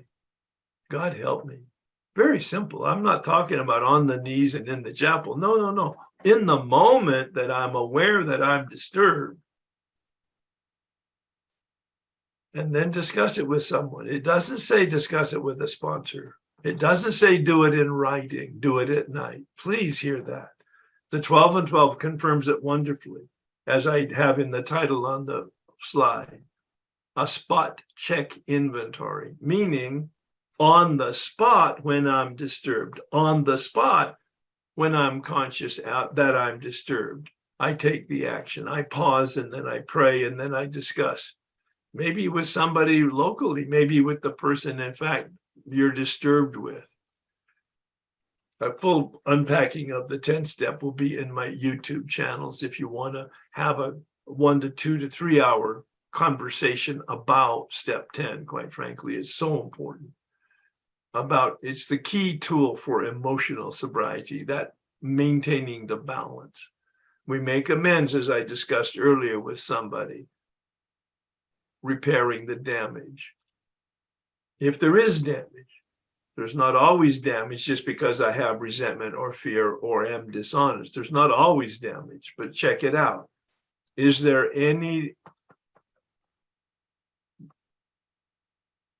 diminishment, if that's a word, of the quality of somebody's life as the result of my actions?